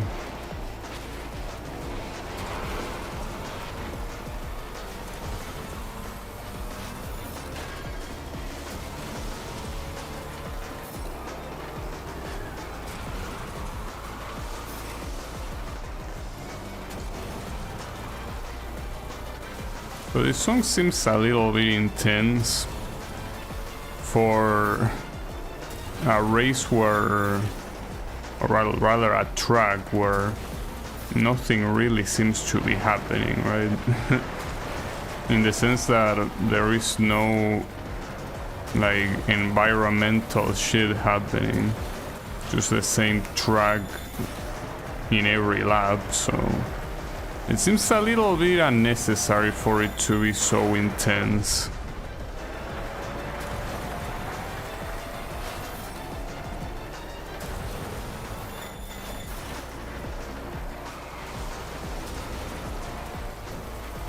The bike is the Mohawk Indiana. Yeah, I do remember it having like those things on the sides. Well, now there's only one because I'm pretty sure the other one fell off, but yeah, I think I did use it a couple times. But I was never a fan of this sort of vehicles, like basically the cageless vehicles. In every MotorStorm, they seem to be so... Nice 360. Yeah. Try doing that on purpose. And see what you can get. You know, they always felt like completely worthless vehicles, like both bikes and ATV. Well, and in Arctic Edge, the I don't remember if they were called snow machines. I think they were called snow machines. But yeah, I always thought that they were useless because they kind of do something that other vehicles do, but they are completely exposed, so it's like you don't have any benefit for using it. In this one, at least, the super bikes seem pretty cool. Huh, damn, he didn't crash me, no way. I actually tanked a side bump from a car. Pretty wild. Oh, that's a fucked up car to it. Alright. Then, feels weird to win a race in the first attempt after seeing the lunacy that the previous two races were. Yeah, maybe we're gonna be back at being in a good pace. MotorStorm. You've never seen anything like this. MotorStorm! We've got monster trucks, but we've got more. I will assume that we're gonna be using a monster truck this time. Big Fudge! Watch Bobby Big Dog Duggan jump 100 trucks! Watch Jesse Hangnail Johnson set himself on fire! Meet the car-eating dinosaur, Junkosaurus Rex! You've never seen anything like this! MotorStorm! I think I never seen anything like that. But I did see the monster trucks, and they are usually cool. We will see. At least here, they shouldn't take me out easily. I'm the king of the road here. Or I should be.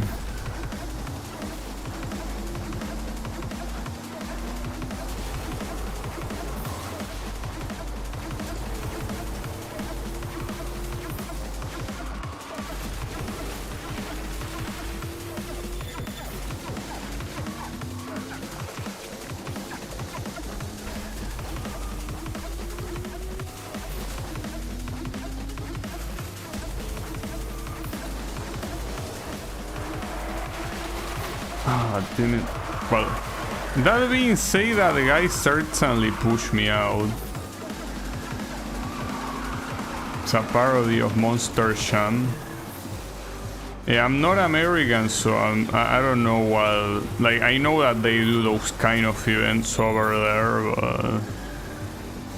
but yeah. I mean, Monster Truck, I think it's like a very American thing. Yeah, I do know that they have those events over there. I mean, I think that is probably the only country in the world that will be able to afford something like that in the first place. Okay, these guys are casually crashing me, despite being like 10 times smaller than me. That seems like a problem. And that the monster truck doesn't really get so much respect in this game. Okay, I thought that was a ramp. It was not a ramp. Yeah, look at this guy also slowing me down. And they really nerfed the monster truck to oblivion, didn't they?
That's an interesting path.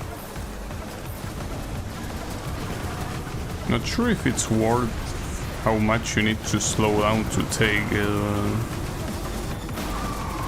At least at first sight it seems like a faster path.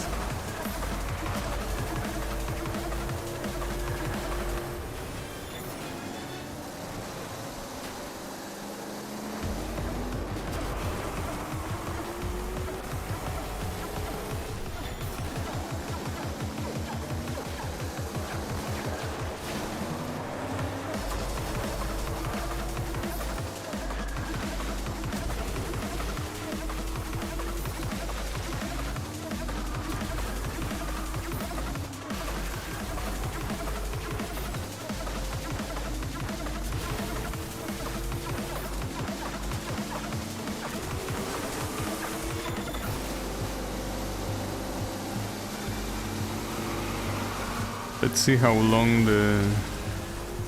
the leads last.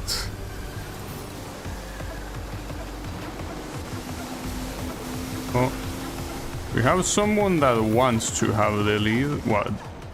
Uh-oh. Yeah, I shouldn't have seen that. I should not have. Oh wow, okay. That's interesting. It's still also interesting having an imbecile like that get in front of me like that. Man, I hate my opponents so much, dude. Like, my opponents make me so pissed off. Really. Because these pieces of shit... Well, again, this is not an issue of this specific game. It's a thing that's been in every MotorStorm game, including the first one. You have opponents that basically take themselves out to take you out. And at that point it's like, what are you doing, dude? Like, I'm not the only one that's being screwed by what you're doing. So it really sucks.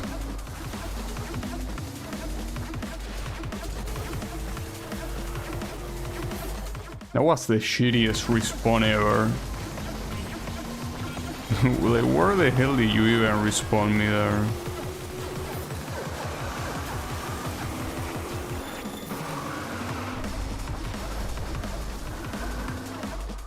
I'll keep restarting as many times as necessary, dude.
Right now,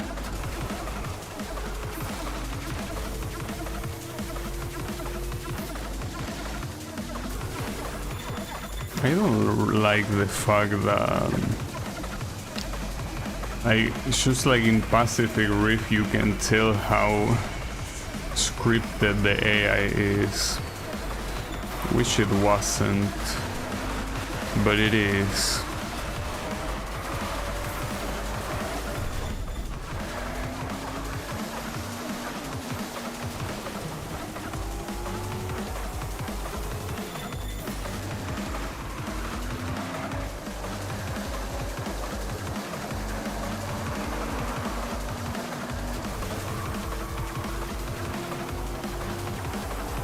So the plane crashing right at the end of the stage, well, I mean of the race. I don't know how that affects me, because in the previous attempt my issue was like basically, you know, following what the game told me and look at it. I should not have done that.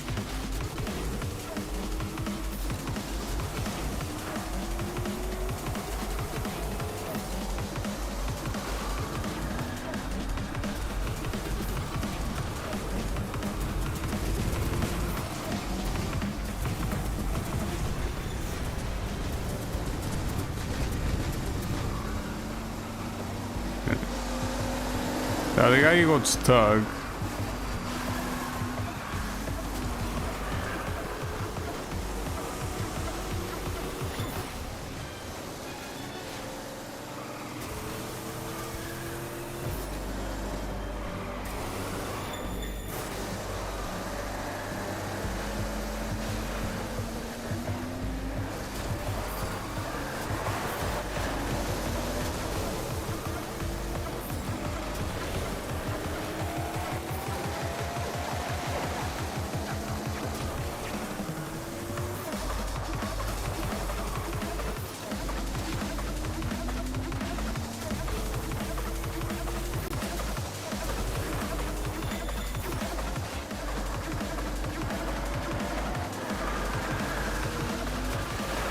This is more or less how it went last time, but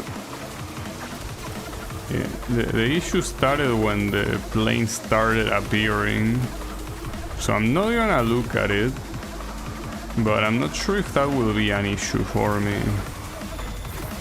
Maybe it will.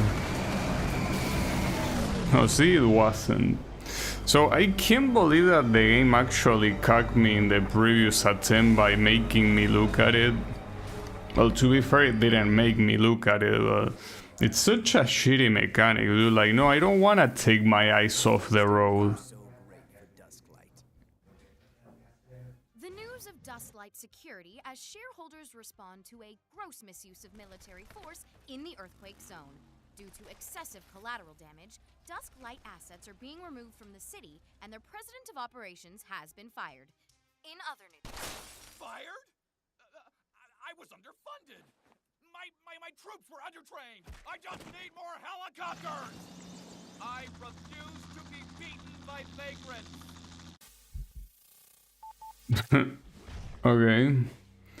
A little bit weird to go yourself if you have a big army, but yeah, sure, why not?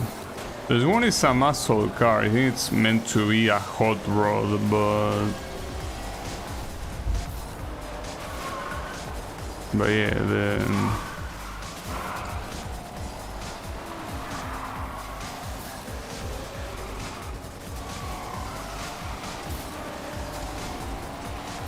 I don't know how these things drive. They seem pretty fast though. So far, at least compared to most of the previous vehicles. Seems that this one's like the regular speed of this one just seems impressive.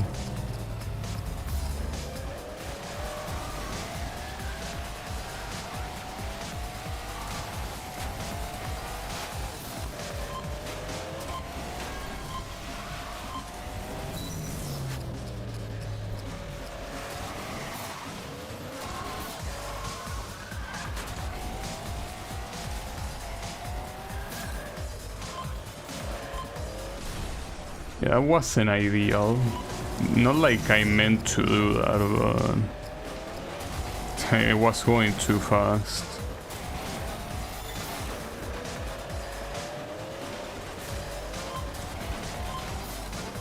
It seems here that like, if you compare, for example, this vehicle with the buggy, like this is so much faster. Like, it's not even close how much faster it is, you know? And I don't see it having like a worse maneuverability or a worse like terrain traction than the buggy, so like this particular vehicle feels like, or rather not this vehicle in itself, but rather the buggy seems like you don't have any reason to pick it here. And why would you pick a buggy when you could pick something like this that looks very similar, and on top of that it's way faster and it also performs similarly? It seems like there's not much reason to even pick a buggy, though here obviously it's not like you have a choice. You don't pick it, you simply, you know, get whatever the game gives you.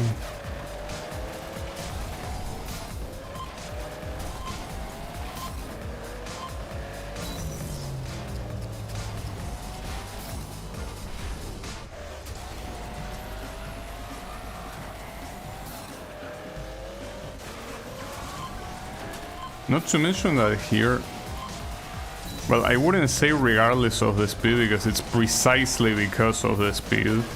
But look at how long I've been in first place with no one even being close to me. I think that the only time that almost stopped being the case is when I crash here. But yeah, this is incredible. Like the speed on this thing, but as I say, it's not only the speed, it also drives super well too, so... And well, here you can see that the opponents are the same ones that in that bridge. You have Poet and Calamity, right? They really here... You gotta wonder what's the point. Oh, the guy wasn't that far though. Regardless of how far he was or not, I pretty much been in first place for almost the whole race. Like, no one could contest that. You okay there, Shimi? I remember this. Oh, that's footage from the first MotorStorm. Took it on the road, right? Yeah, that's Hangnail there. What happened to him? He bought it on Rain God Mesa. Took his head clean off. Torch has to be passed. It'll be the same for me someday. You can't die, big dog. Life's a circuit, kid.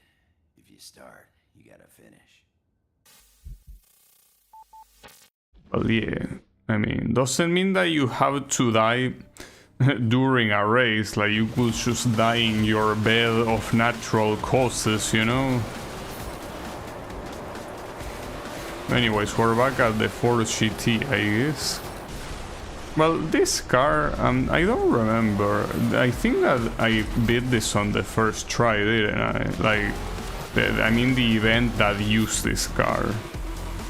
Wow, that's a big jump. I wanna see how it compares to the muscle car, because so far, of all of the cars that the big dog drive, like that muscle car, that hot rod was the best one, without a doubt.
Okay, do you want to take that shot?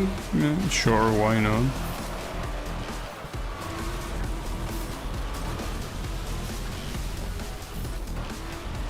So, you know, remembering the previous cutscene, I find it's pretty weird how this game really tries to give, like, retroactively give the previous game a story instead of just being a game where shit just happens. I think maybe it's because of how the video game market was at the time. I mean, this is 2010. In 2010, if I'm not mistaken, isn't that the year where Uncharted 2 released? Maybe no, maybe it was next year, I don't remember, but like it will make sense because at that point in time in the video game industry there was such a big push for story heavy games. So it's like if your game came out and it didn't have a story, it's like it already lost. And I'm talking about big bullshit games. So then again, 2010 was also like there weren't that many indie games in 2010. They were a very small minority. In fact, I don't even remember what indie game I could mention from 2010. Maybe The Binding of Isaac, like one of those. It's like very early on, but I don't even remember if it was 2010 or later. But yeah, the thing is that at least for the big bad shit market, and Evolution Studios definitely was big bad shit. Even on their very last game, Drive Club, they had a very big bad shit. But yeah, even then, the thing is that well, the irony here is that Drive Club does not have a story. Well, maybe that's also one of the reasons why it flopped. No, I mean, Drive Club flopped for multiple factors that are not related to having a story or not. But it really seems like back then the market was really looking for stories. Like, games were really trying to mimic movies. Well, they've been trying to mimic movies pretty much since almost their inception. Some of them, not all of them, but I think there was a big push in the start of the decade of the 2010 to have games with story. Like, basically it's like either your game has a story or don't release the game, right? But yeah, I don't know if for a game like this it would have mattered. I don't really think that story is what this game is remembered by anyways. It's mostly about the visuals of everything happening, you know, right? Like the trucks getting demolished, things crashing, you know, all that shit.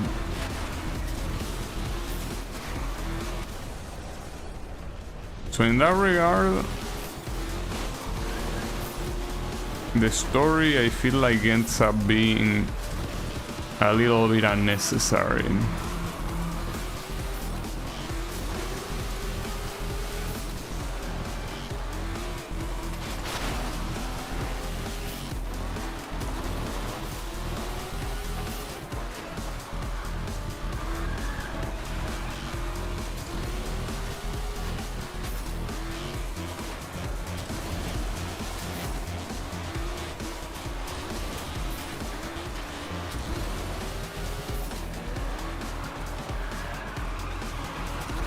The interesting thing about like 2010, you know, I was talking about indie games, and indie games barely existing in 2010, but like essentially an indie game being half decent was already enough to put the developer in a pedestal, and it makes sense because back in 2010 you didn't have the insane amount of tools that you have nowadays, though obviously they were way better than 10 years earlier, where being an indie dev was kinda not possible. Or rather, indie devs, I guess, back there were kinda like the big budget guys. I mean, wasn't Doom made in like a very small place with a very small budget? So it's like, I guess in some cases the line was very blurry, right? Because the thing is that there, to be an indie developer, you couldn't just be, well, I mean, you could be an enthusiast, but the thing is that you needed to have knowledge. You needed to know exactly what you were doing, and there weren't that many tools to make that job easy, so you had to do what you could do with what you had. But nowadays, to be an indie developer, you really need to stand out, because the tools have progressed to a point where you could basically have the base of a big budget game, and then it's up to you as a creative head on how you're gonna make the game stand out.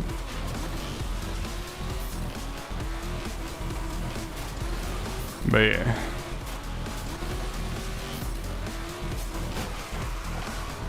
I don't know where the video game industry is gonna be on in some years. Some games seems like they might not be very profitable to make by big companies, but I don't know. It's impossible to guess the future. I mean, speculating is, you know, can be pretty fun and all of that, but at the end of the day, probably shouldn't, because you're most likely gonna be wrong. It's completely unpredictable.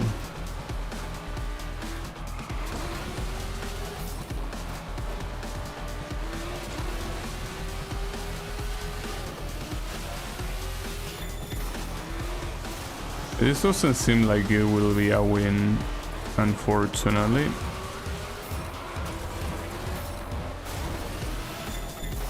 But it wasn't that far, all things considered, but yeah, it wasn't what I would have liked.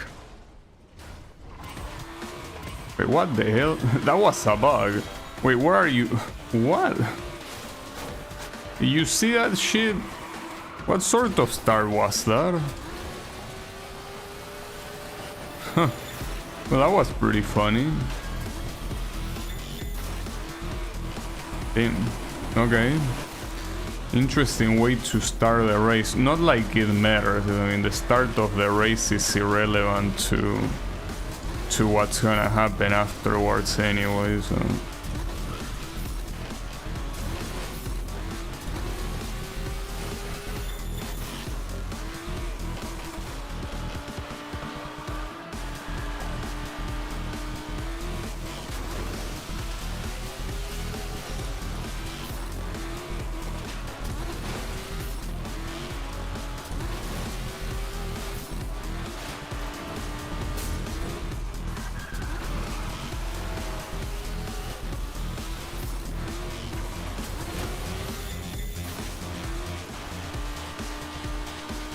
Now it's hard to tell how fast this car is, considering that this track is not ideal to measure speed or to measure anything for that matter, as you can see.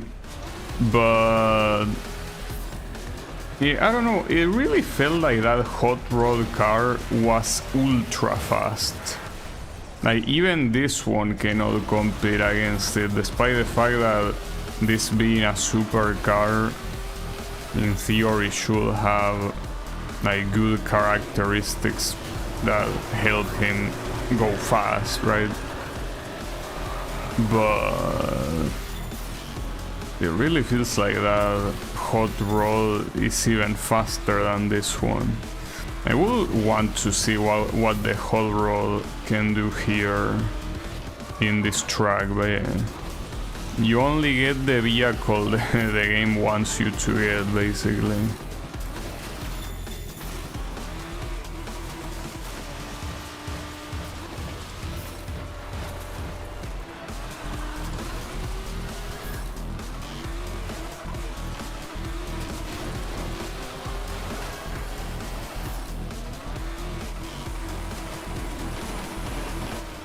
Now, that's an old champ, because I'm pretty sure that the game kinda alters the physics just to make that champ possible. Because otherwise the platform that you're jumping to is way too far. Like, normally you should not be able to make that jump, but to make it more spectacular, they, you know, make the jump doable even when it shouldn't. But that also makes it so the landing becomes very weird, right?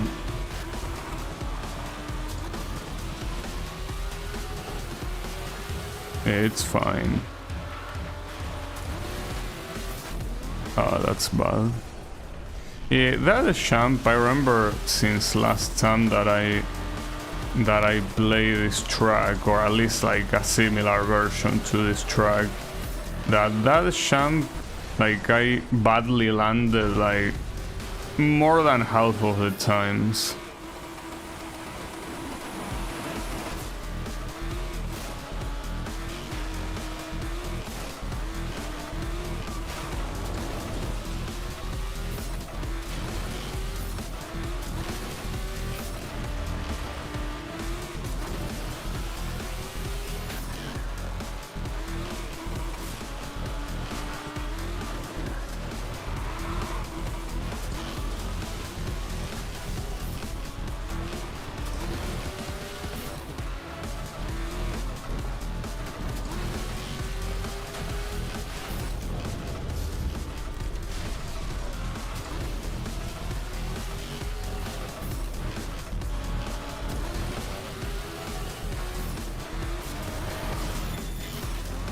Well, the issue here is that the first place seems to be pretty far ahead, so you ain't winning. As you can see, he's already crossing the finish line, so no, you cannot have it. And by 2 seconds. It just seems so weird to have races like this where it doesn't seem like there is much you can do to win, or rather the fact that you simply gotta get lucky, right? Okay, that was a horrible start, so you go back to the beginning and do it again.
Not really sure why I'm trying to focus hard here, since ultimately what truly matters is the final lap. I think that no matter how good or bad you do on the first laps, it ultimately doesn't matter if you don't do well on the last one.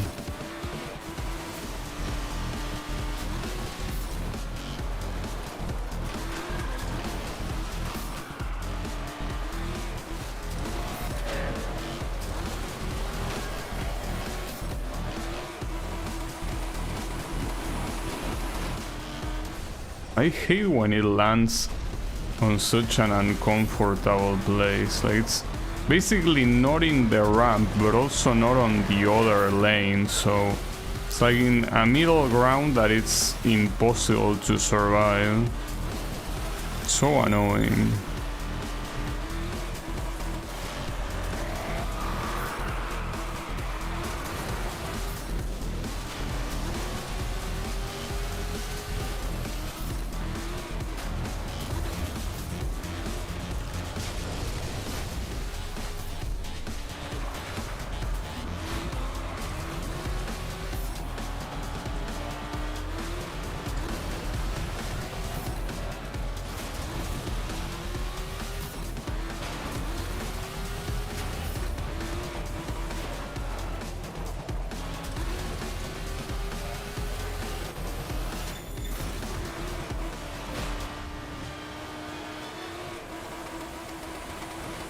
Why? Okay, well that's so random. Why didn't you make that jump?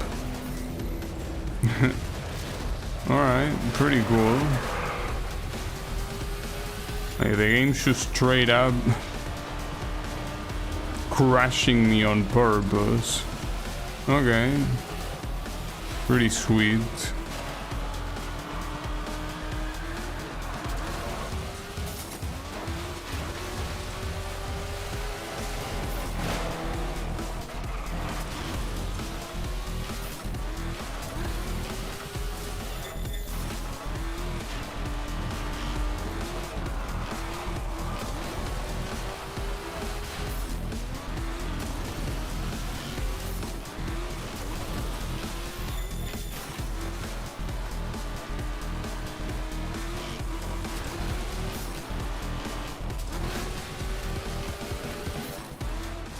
Oh, will that be enough?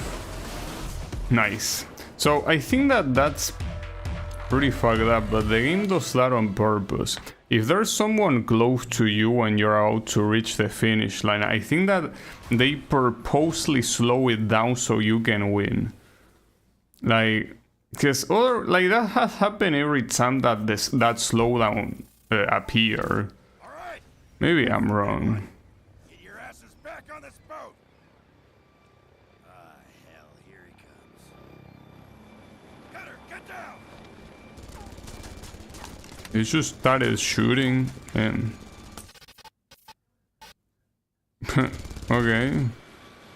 Come get me. You're greased. I'm not sure how this. Oh, okay. Well, that's interesting. Oh, so it's gonna be. Damn. That looks pretty cool. Not sure how it's gonna be to play it, but certainly looks pretty cool. So this guy basically sacrifices himself, like, to bait this guy outside of the carrier. Not exactly sure why you really want to go after me though. Hey, what's your problem? If you wanted to stop the drivers, well, that's the thing. If you wanted to stop the driver, you wanted to kill the drivers, you know that taking down the carrier would have been enough. Here, it's like you are getting aggro like an RPG monster, you know? Like there is a player nearby and it chases that player instead of going for like the main objective, which in this case is the carrier. You wanna go for the carrier, you don't wanna go for me, right?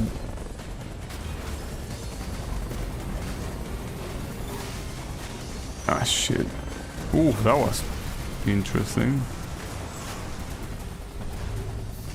Wait, what's the... Ah, that's not the right path. I didn't know where to go there. Now the question is, where is the escape? Because in the previous stories it was the carrier, but not here. Okay, it's there. Now keep in mind that I don't think it said epilogue, so there's probably something after that.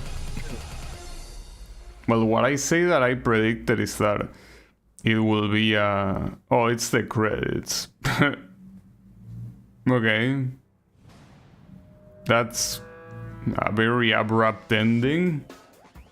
I thought there would at least be a day 3, like when everything is like completely like covered in lava or whatever and you try to survive there, but no. It actually just ends there. Wait, main menu? Oh, that's probably the developer thing, right? That I even mentioned. Yeah, probably. Well, that's a little bit of a disappointing ending, I guess, but they wanted to go for a tragic ending, probably. It's just that I don't understand why in a series like MotorStorm you want to have a tragic ending. Like, come on, dude. It is a series about crazy driving and chaos. There is no need to like, you know, have like a sad tone, right? Well, this song doesn't sound very sad, honestly. I don't think the game is very sad about the supposed death of a big dog, you know? That being said, it seems that my theory was wrong, that... Oh wait, that guy's daughter is called Gabby, just like me then. There is one more event left. Okay. I mean, I wasn't gonna leave yet, considering that I still have like 20 minutes left on the stream, but... Yeah, I think that this basically removes the possibilities of my theory of Big Dog being muerte, right? Like, that's not... That doesn't seem like it's possible, because by the time that... You know... that Big Dog was aggroing the chopper, you had the... like, muerte dueling with the other guy, right? Yeah. What the hell? Nice numbers, I guess. But yeah. Well, regardless of anything, as I say, I think that a series like this doesn't need a story. But I did like obviously the main idea of the series of the game, which is essentially driving in places that are falling apart. That's a pretty cool concept. Like, you know, not much to say there. Like, it is well done, but oh, okay. Special thanks to those guys for keeping us sane. When did you find time for that? For what? Well, now come the actual scrolling credits. By the way, are there any DLC? Like, I know there are DLCs, but like, I saw the name of the DLCs and I think some of them sound like campaigns, or at the very least a group of events. Like, that's the case here, right? Like, do I have to find them in Recreation? Probably, right? Like, I would assume they are not part of the festival. Because, you know, if they are, then I could do them after being done with the festival, since there is apparently one more event. And by that I mean that I will do it on the next stream and not in this one, of course, but yeah. Then Big Dog had the same voice as the hobo and the announcer. Pretty cool. I like that they also call them hobo. I like Apocalypse, and my issue is that they lock customization and tons of other things behind online. It always sucks when games do that. But yeah, like back then, I think that, I don't know, developers really thought that their games will be online forever. Like, I feel like some developers genuinely thought that. Like, yeah, why wouldn't we put them online? I mean, PlayStation Network is always gonna be there. No, it won't. Well, the concept of PlayStation Network, at least until Sony, you know, doesn't die, it will be there. It's just that in this particular case, the PlayStation Network for PlayStation 3 is completely dead. But it's still alive for 4 and 5, and we don't know for how long it's gonna be the case on 4. You know that Sony is really trying to... Well, I was gonna say they are really trying to sell the PS5, but it's hard to tell because they increase the price on a console that is already, for what I understand, not very popular. So I'm not really sure if they want to sell it. It's like they don't want to sell it, but yeah. They probably at some point are gonna pull the plug on the PS4. And if you want to play anything PlayStation related online, you will have to go for the PS5. So the irony here is that it's most likely that they might release a PS6 before the PS5 gets any significant exclusive, you know. I think an easy solution to that is maybe making the unlockable customization obtainable offline. Well, yeah, obviously. It's just that they didn't do that. Like, that's the reason why movements like stop killing games exist, because you cannot rely on things being always online, because the concept of always online doesn't exist. Like, from a literal standpoint, something cannot possibly always be online. Like, regardless of if there are, of course, like downtime of the server or whatever, like taking that away, like at some point the server will permanently close, no matter how popular or how much backing it has from a big, like, wealthy company. It will always go offline at some point. So nowadays that's why they are trying to push for movements like stop killing games, right? So the day 2 is complete here. So what's gonna happen now if I put continue? So exit strategy, day 2 sunset. Okay, so it's an interesting epilogue here.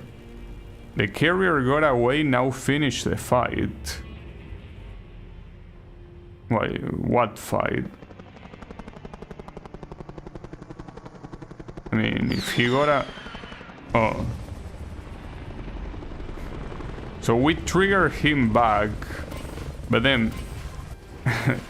this guy, the guy that is like driving the helicopter, is a fucking moron. It's like, what are you doing, dude? Yeah, I see him. Now, this one, keep in mind that it doesn't have an objective. You don't have a time limit. Ah, fuck. So I will assume that the objective is simply drive till the end. Like, it is simply a bonus event. Like, it's not something that has anything meaningful to it. Well, the meaningful stuff is that, yeah, it's a bonus event, but like, it's not, like, right there, that should have been like losing the event, right? But you know, it's simply getting to the end. Though I gotta admit, that's a little bit lame. If you were gonna have an event like this where I'm supposedly dueling against the attack helicopter, the moment that I get blown up is the moment that the mission should be failed and you will need to restart it. But yeah, they, I guess, didn't think that was a good idea. But after showing the credits, I don't really think they wanted you to try hard anything. They just wanted you to kind of have like some closure in the story. Because I mean, technically, even though we assume that this guy died after that final mission, especially considering what the cutscenes before showed, you know, technically we don't know what happened to him. So here we will know, maybe. I don't think you want to brake right in front of an attack helicopter like that, bro.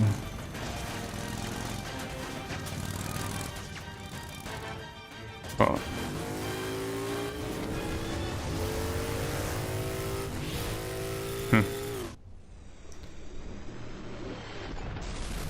So basically it's a double KO.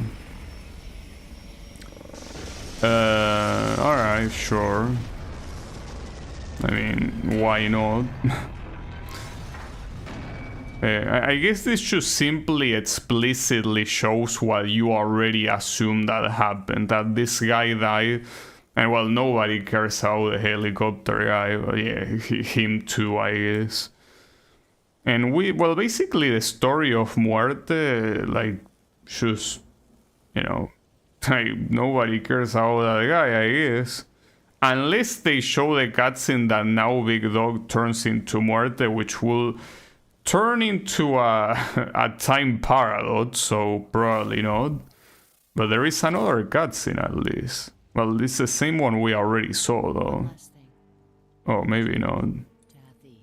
That's a dog tag. Well, 2 dog tags. All right, let's do this. It's a MotorStorm dog tag and a...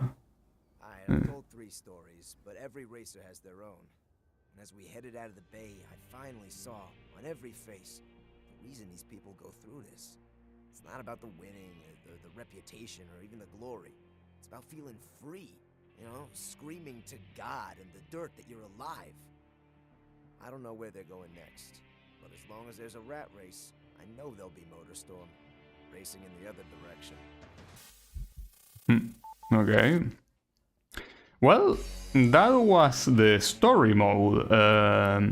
Yeah, I think it was a cool experience. I mean, I obviously am not gonna go for the cards, so you can see what cards you got here, right? Like, for example, this one. You can flip the card and you get the story of this character, for example, or you have this track from the first MotorStorm and it tells you like some, you know, information about it. So that's cool, but yeah, I'm not gonna bother going for the cards, of course.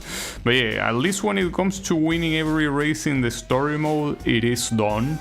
So the next thing will be, yeah, something here, right? Like special events. No, these are for the hardcore ones. I'm not sure. Yeah, that's the hardcore festival.